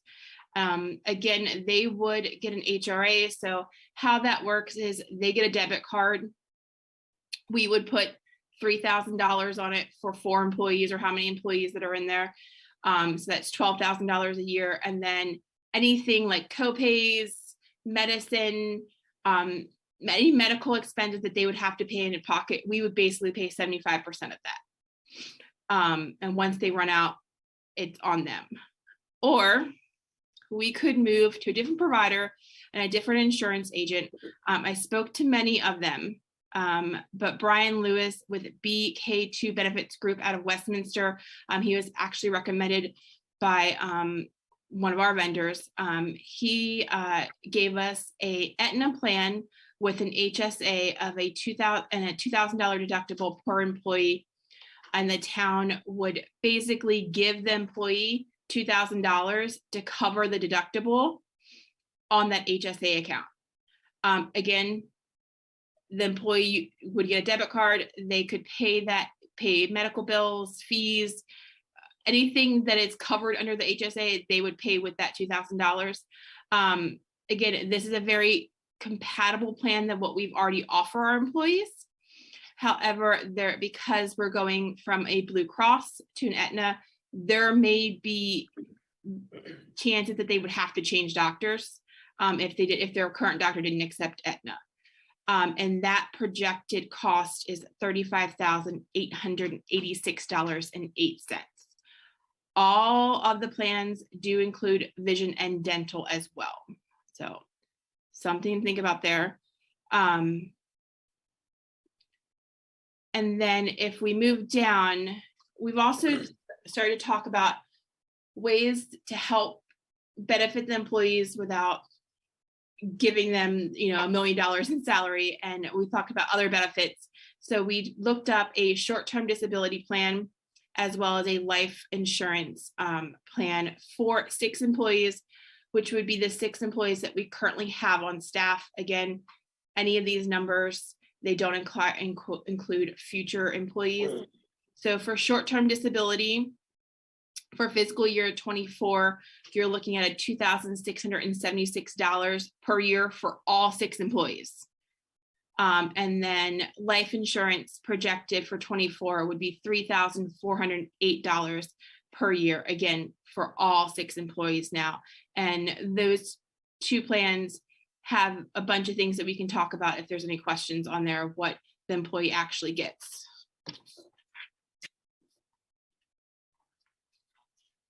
Comments? We just Lots want, to take in and a lot of information there, I know, but it's definitely something that we should be looking at to help benefit the employee and the town as well. Dana, can you talk a little bit about what the short-term disability covers for the employee? Absolutely. Give me one. Find it on my page. All right.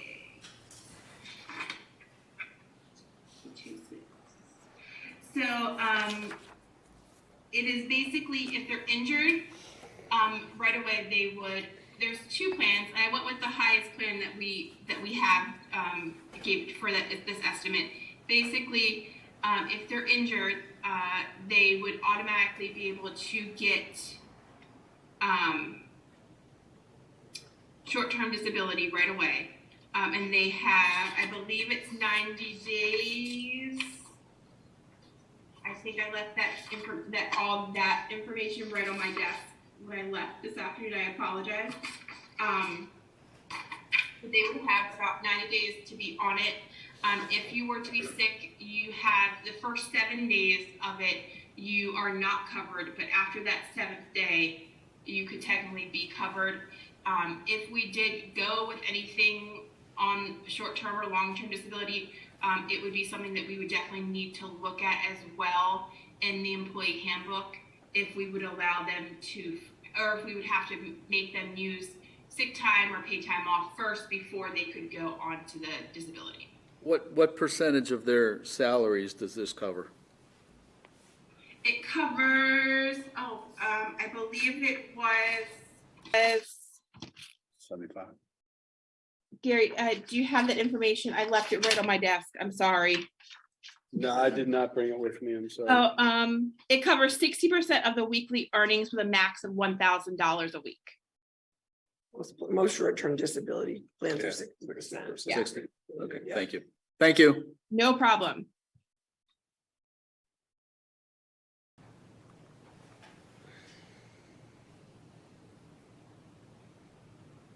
So, yeah, we just wanted to get you guys, and to get this in front of you as soon as possible. You know, it's, again, like many other things, the cost is increasing and is only likely to continue to increase. One thing I just will add is that when the two employees that are on the gold, current gold package, when they went on to the healthcare, that was the only option available.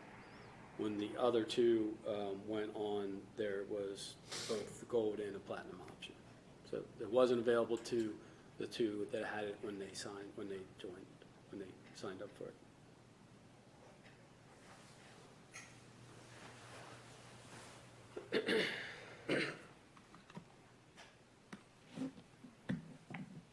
And I do apologize. The duration for the short-term disability is 65 days, not 90. They could be on it for 65 days.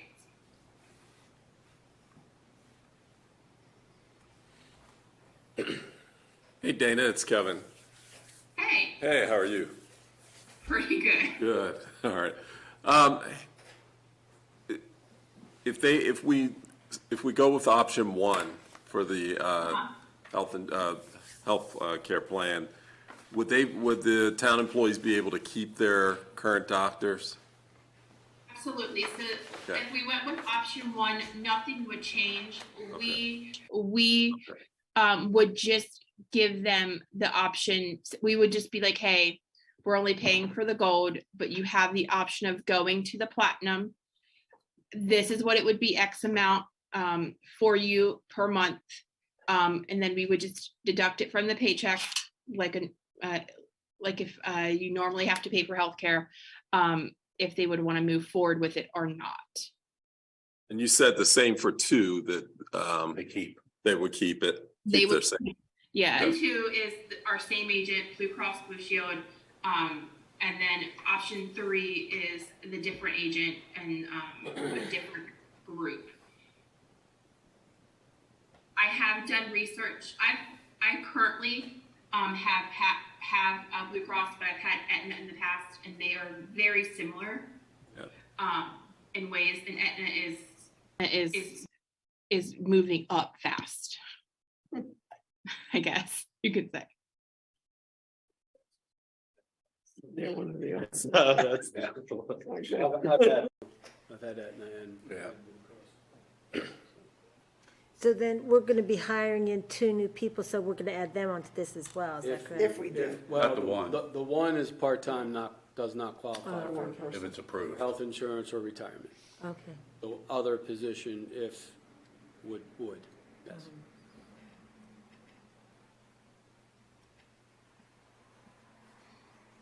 You'd like an answer by the March meeting? If you have questions I mean, that's up to Gary. If he really wants that answer, I think we kind of want that general direction, but I can also research more things if you guys have questions on the 3 options. I think you have enough information Yeah, here. these are good options. Okay. Yeah, there's, just so you know, Dane did a lot of work, and we collectively, there was probably, how many options did we have, Dana? Probably 15, 12? 15 from like Brian himself, and then our current provider gave me probably another 10. I can say I did reach out to Legit, and they said that due to our size, they couldn't really even give me anything that would be a major competitor of what we're paying right now. But we basically narrowed down what we feel is the options that to consider, so. Personally, I'd say either 1 or 2 to the fact that they don't have to change doctors, but That's just my opinion. So the difference between the gold and the platinum, Dana, is more out of pocket. It's more out of pocket costs for the employee, correct? Correct. So the platinum, you're getting all the bells and whistles, and it's less cost to the employee out of their pocket, higher cost for us.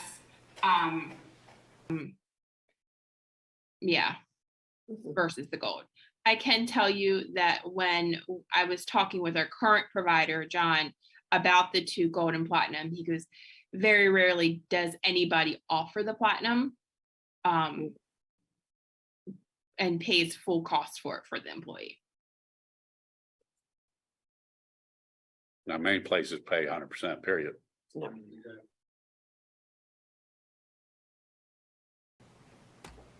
I would also like us to seriously consider short-term disability, especially for our public works guys. We do ask them to do a lot of stuff.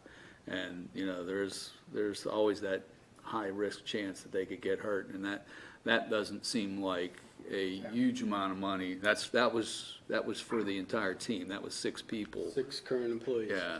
So that doesn't seem like too high of a price to provide that kind of assurance for the team, the staff, if they were to get And that's what sick we were trying to think of things depending on which direction you all decide to go. And if we end up, you know, taking something, you know, let's say, you know, they have to pay for the platinum if they want it, then to try to, you know, give the employee something else in terms of short-term disability or the life insurance or, you know, something else.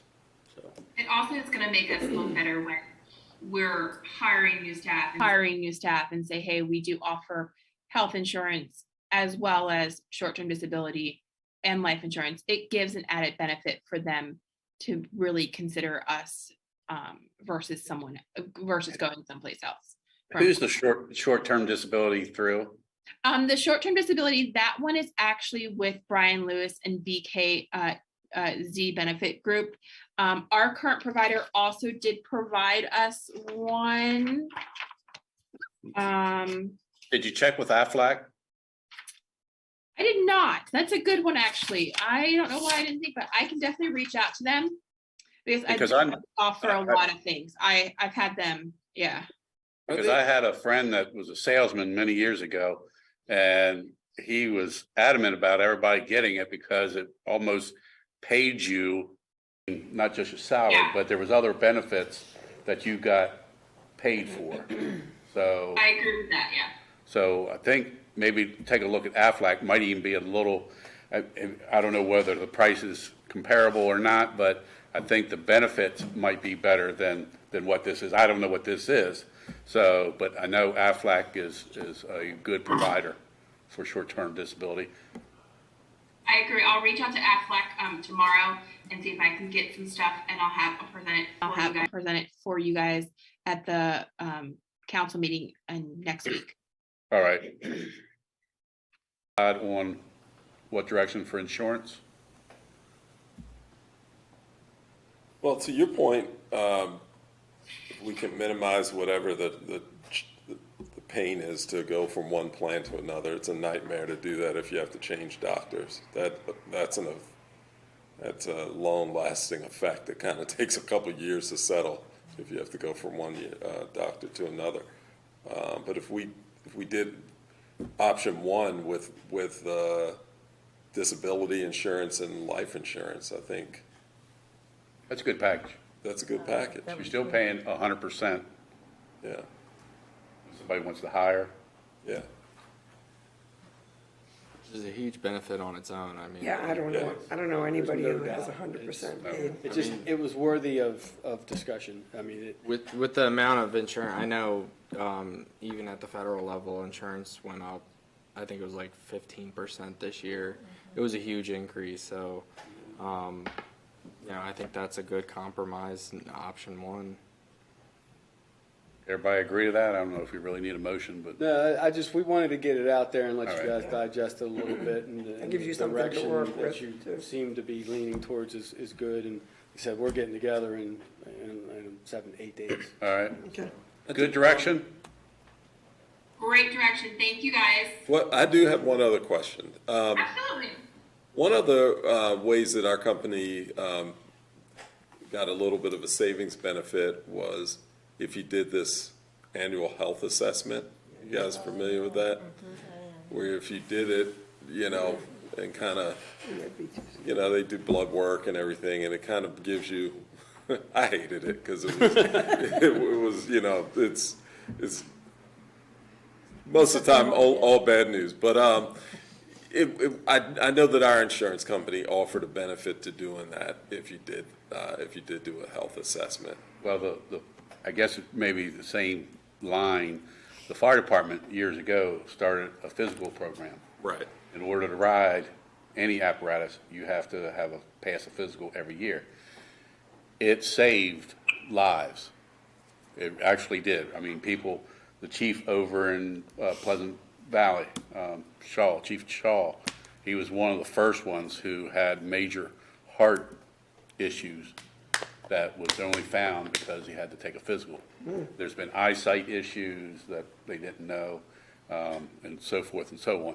So I would highly recommend a conversation for everyone to pass a physical every year, or at least take a physical every year, so that it's good for them, good for us.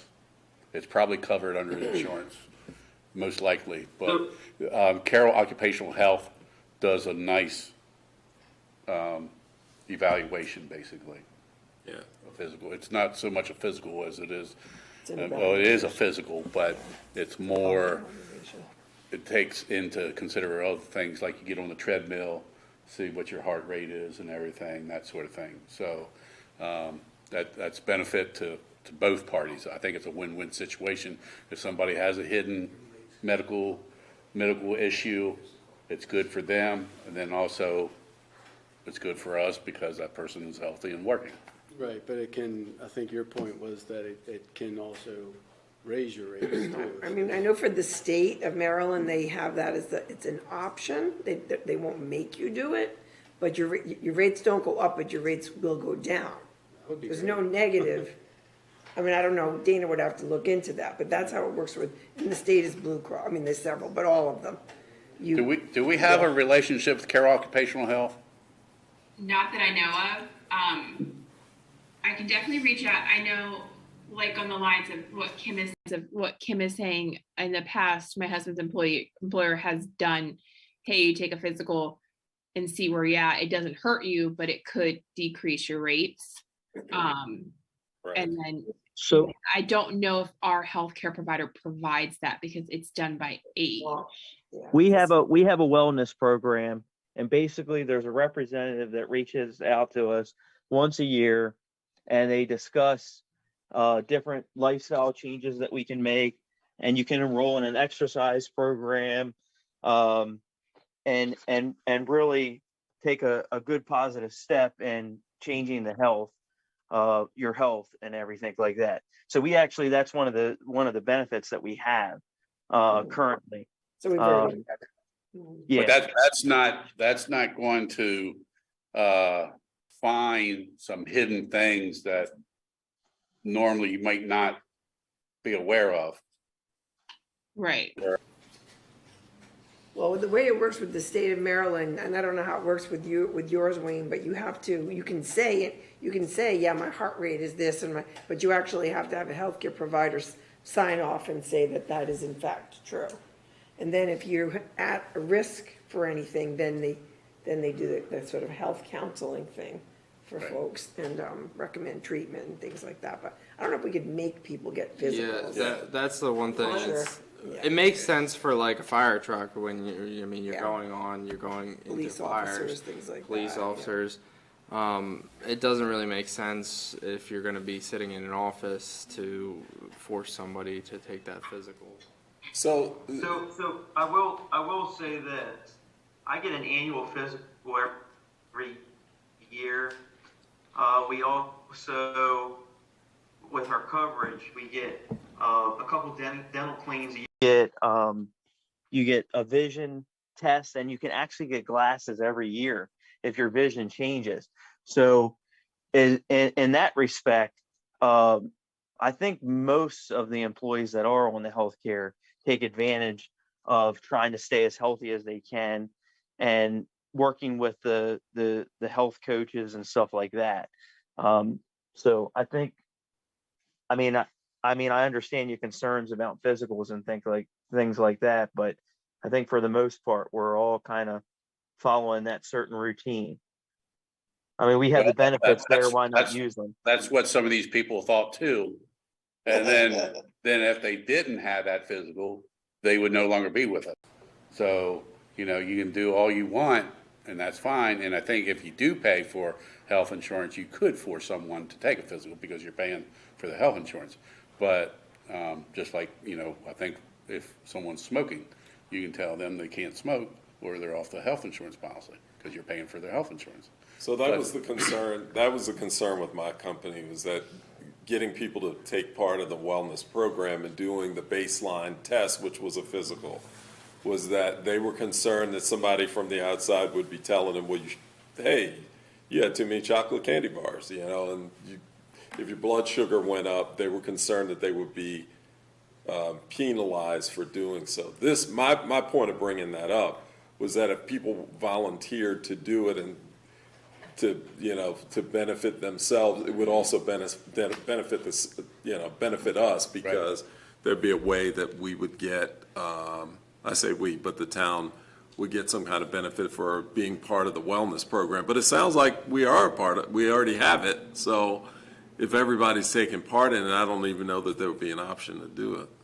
And I'm not saying that it needs to be mandatory through Carroll Occupation Health. Yeah. I just know they have an excellent program that has saved lives, and if people don't want to buy into that, that's okay too. We could find some way to encourage it. Yeah, that's. You can find some way to encourage it and give it an incentive to the employee. That, hey, if you go and get a flu shot, get a physical, and you're showing us that you're taking care of yourself. I mean, you can give an incentive to that employee that way. We gave. Go ahead. Our monthly costs are clearly driven by age at this point. If you look at the list.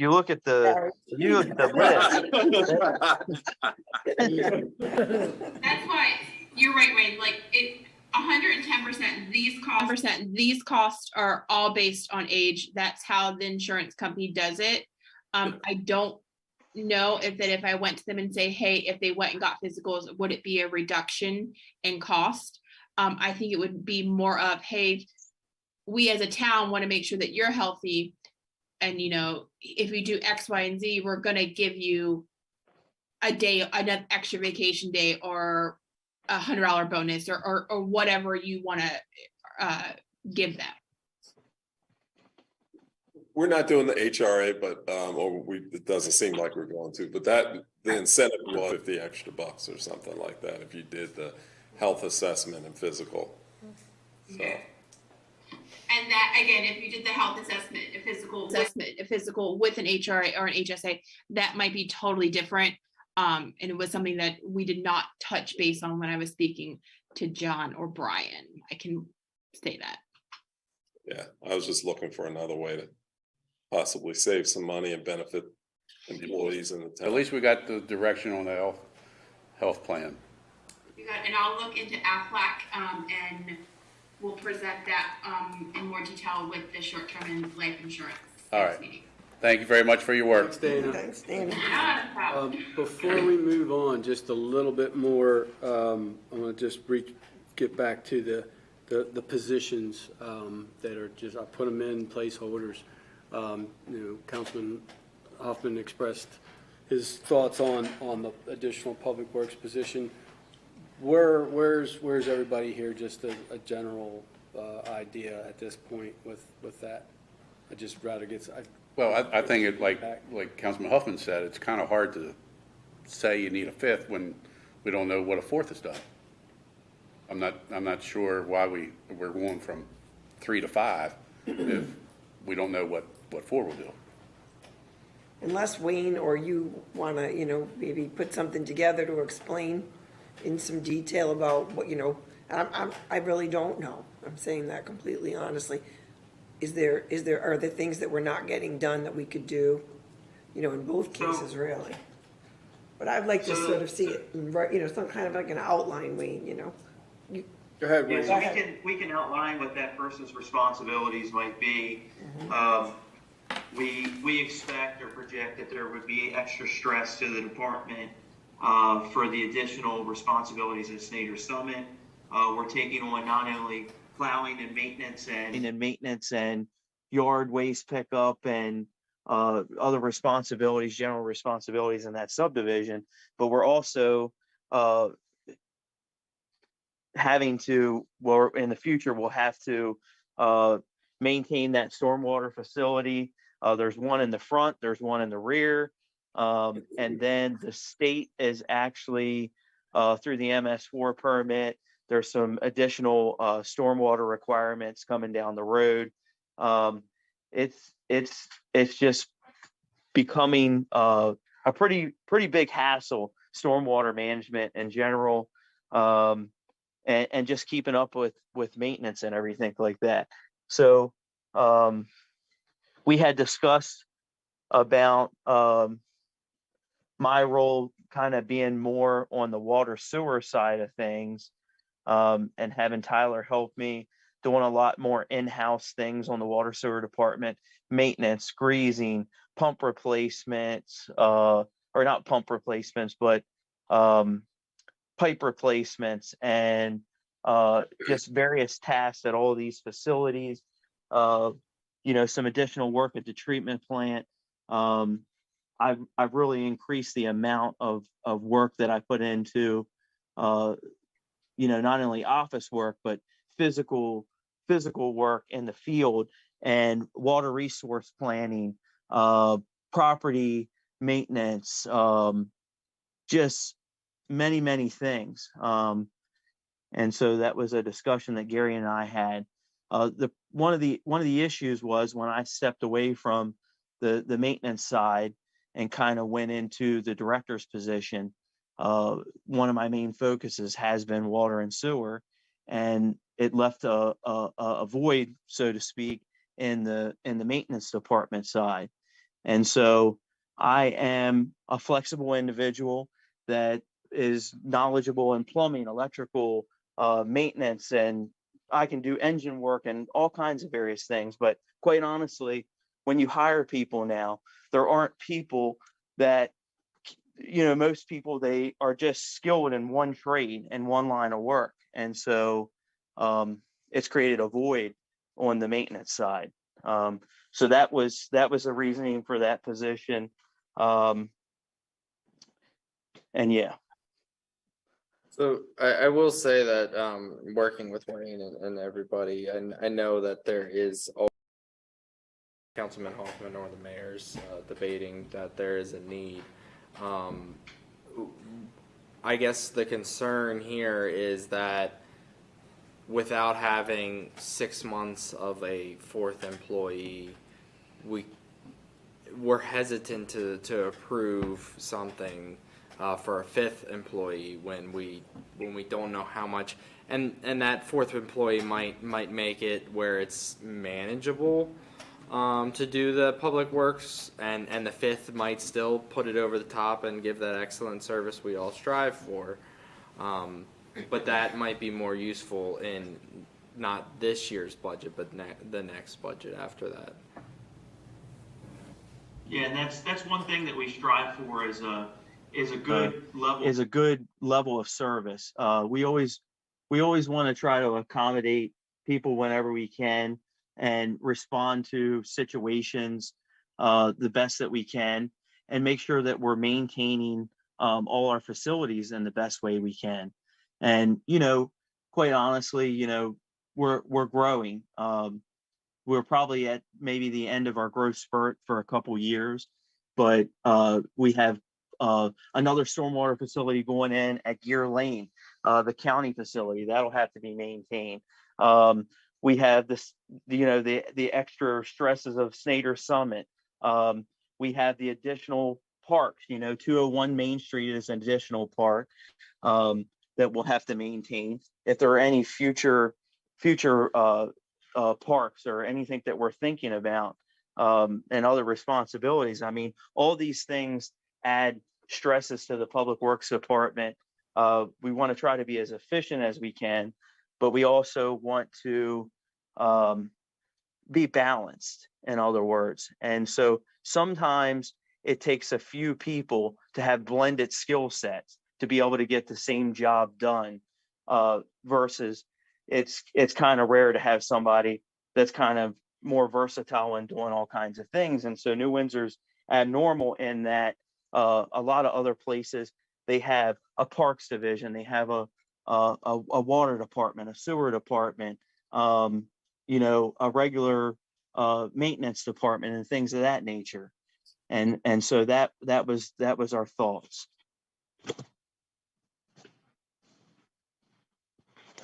Wayne, we'll put together your responsibilities, and whether it's information for this year or decision for this year or for planning for next year or whenever that happens. I think we need to put that stuff together in detail anyway, so we can go ahead and do that.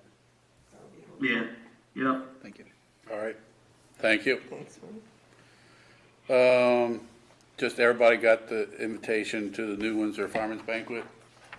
All right. You did, should have been an email today. You check the email? Today, maybe. It's March 11th. Okay. So, and then also, the New Windsor Lions Club will be celebrating their 75th year as well as the fire department.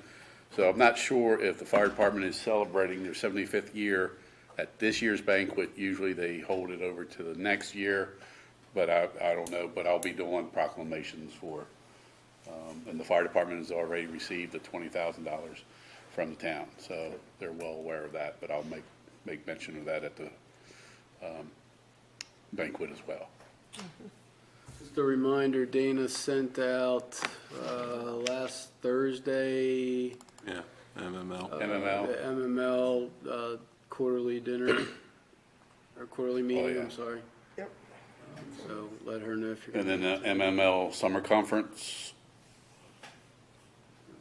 Oh, I just have a question about that quarterly dinner. If we want to bring our spouse, then we pay for the spouse, right? Correct. Town pays for the immediate. Why was that ever changed? Because it was a token of appreciation for our spouse's support. Council, why did we change it? It was changed at the time because the cost was increasing, and we decided that it would make sense to pay for the council and then to save on cost the spouse. Anybody feel differently? Or am I the only one? I think that it was difficult to vote against it. Okay. I just think it's I- a way. I- We try to be I agree with the spirit of your thoughts. employee friendly Yes, to our yes. employees, but to our spouses, not so much. And I agree with you. I think it was a nice way to thank the spouses for sort of Yeah. their part in supporting the council and the mayor. And, but, it's, when it's put to you that you're saving money for the town, it's kind of hard to vote to take your spouse to dinner. And So then I if you think vote that way, then you shouldn't be going to Ocean City or anywhere else then. Yeah, well, you don't You want to necessarily. save money, but anybody have anything else? Yeah, just a reminder, Thursday night. Right. Is the Water Main Improvement Public Information Meeting, 7 PM at New Windsor Fire Department. We're gonna ask the staff and important representatives to get there by 6:30, 6:30-ish. So. So we should all be there at 6:30. Yeah, I reached out to state and engineer, inspectors and all that. And everybody's on board with getting there a little early, make sure we got our, have a little discussion beforehand. And Neil, you said you were gonna get things started, set it up the night before with the. I got it in the new Lions Club newsletter. All help would be greatly appreciated, help setting up. So it's a community project. So see whether or not they really want to serve the community. Okay, and then just like I said, we got the March council meeting, and Jean with CERCAP will be virtual and have a PowerPoint, and then the special meeting on the 7th where she'll be here in person. We're going to focus pretty much strictly on the rates. Get some And I touched base with the fire company yesterday. Brad Cromer's going to be there. He just wanted to know. For the meeting? Yeah, he just wanted to know what was expected of him, and I told him basically when hydrants are out of service, you know, that they got everything covered, that nobody needs to worry. He just wanted to make sure also that the whole project wasn't going to be the whole streets at all one time. I said, no, it'll be block crew by at a block. time.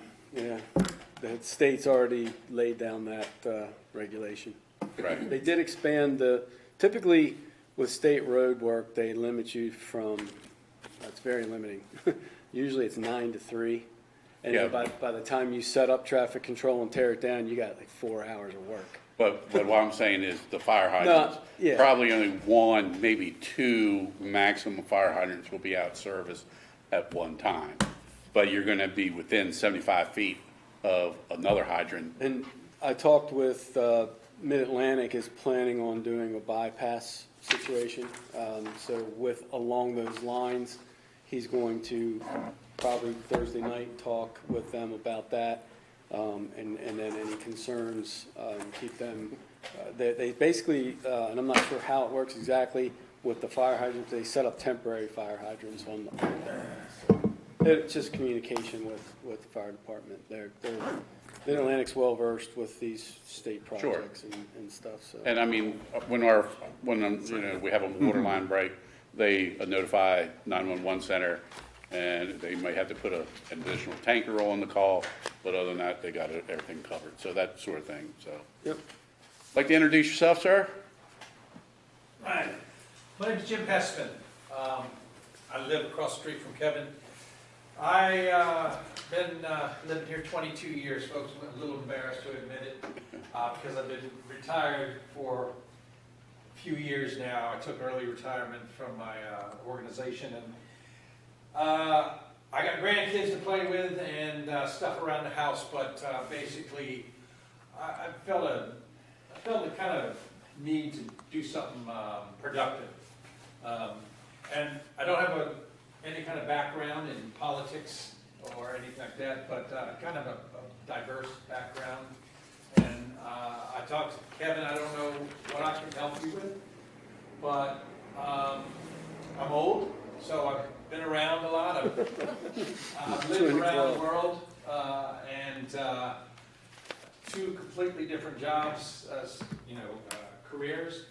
And if I can help at all with anything, I'd like to help out more than, I'm kind of ashamed, as I said, because I've lived here 22 years, and I've been to like a dozen meetings, and this is my town. I love it.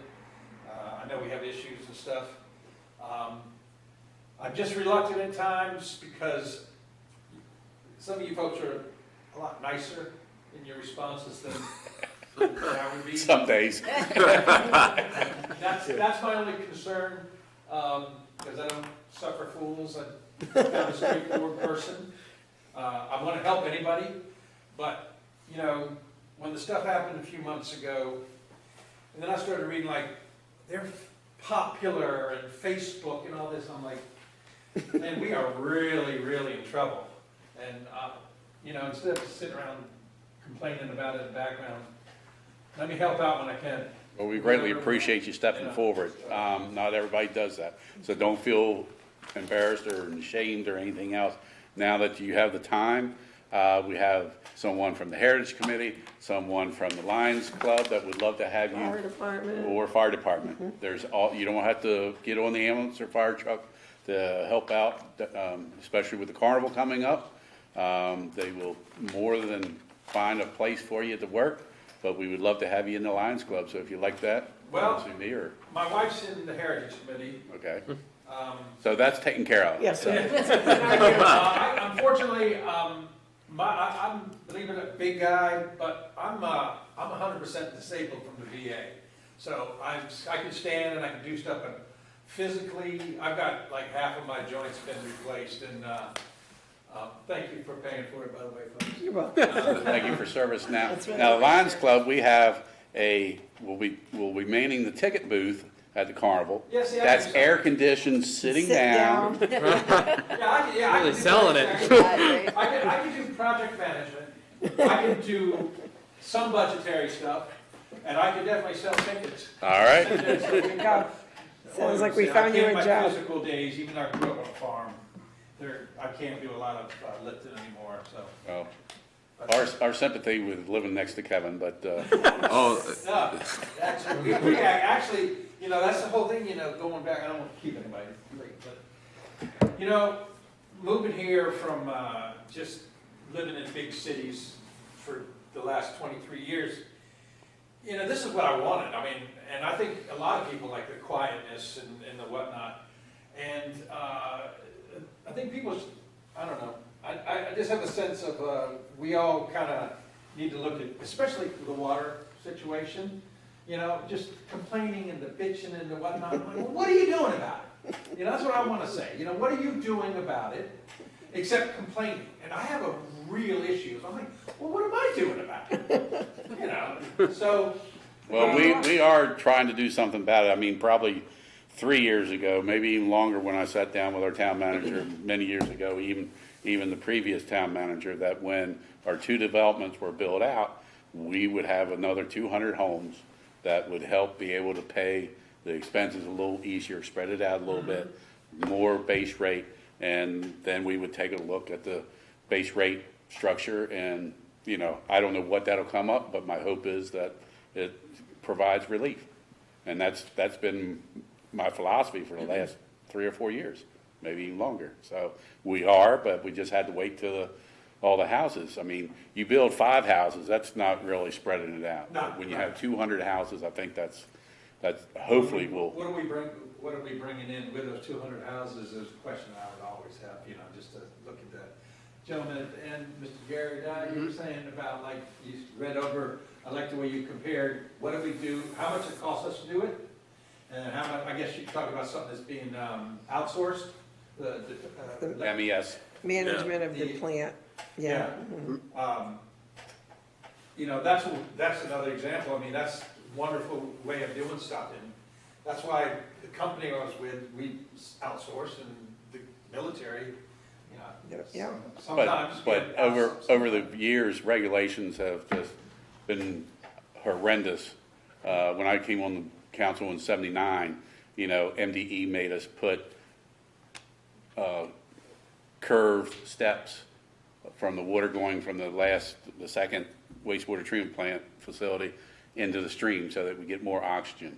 That was our big upgrade, and then eventually we had to do a $4.8 million upgrade. So, It's a small and one. nothing is ever guaranteed that it'll stay, Right. it'll meet anybody's regulations Change the after you're regulations done. tomorrow. Yep. I would grab that long-term care, and I would, if they could, I would lock it in. One thing I'll say, that's a good plan.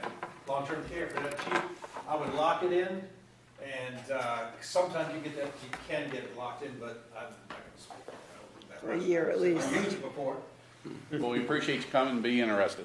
Thank you. I thank you for having me, folks, and I'll be around, and I'll just bite my lip if somebody starts. The problem is when people have a problem today segregating facts and opinions on every platform. And this has got to be a fact-based until you get into the discussion. Understand. We try to. Preaching to the choir. Thank you. Okay, did we sign that before we adjourn? Make a motion for adjournment. Second. I'm sorry. Make a motion for adjournment. Will and Second. I seconded. All those in favor? Aye. So carried. Everybody needs a sign over here. Yeah.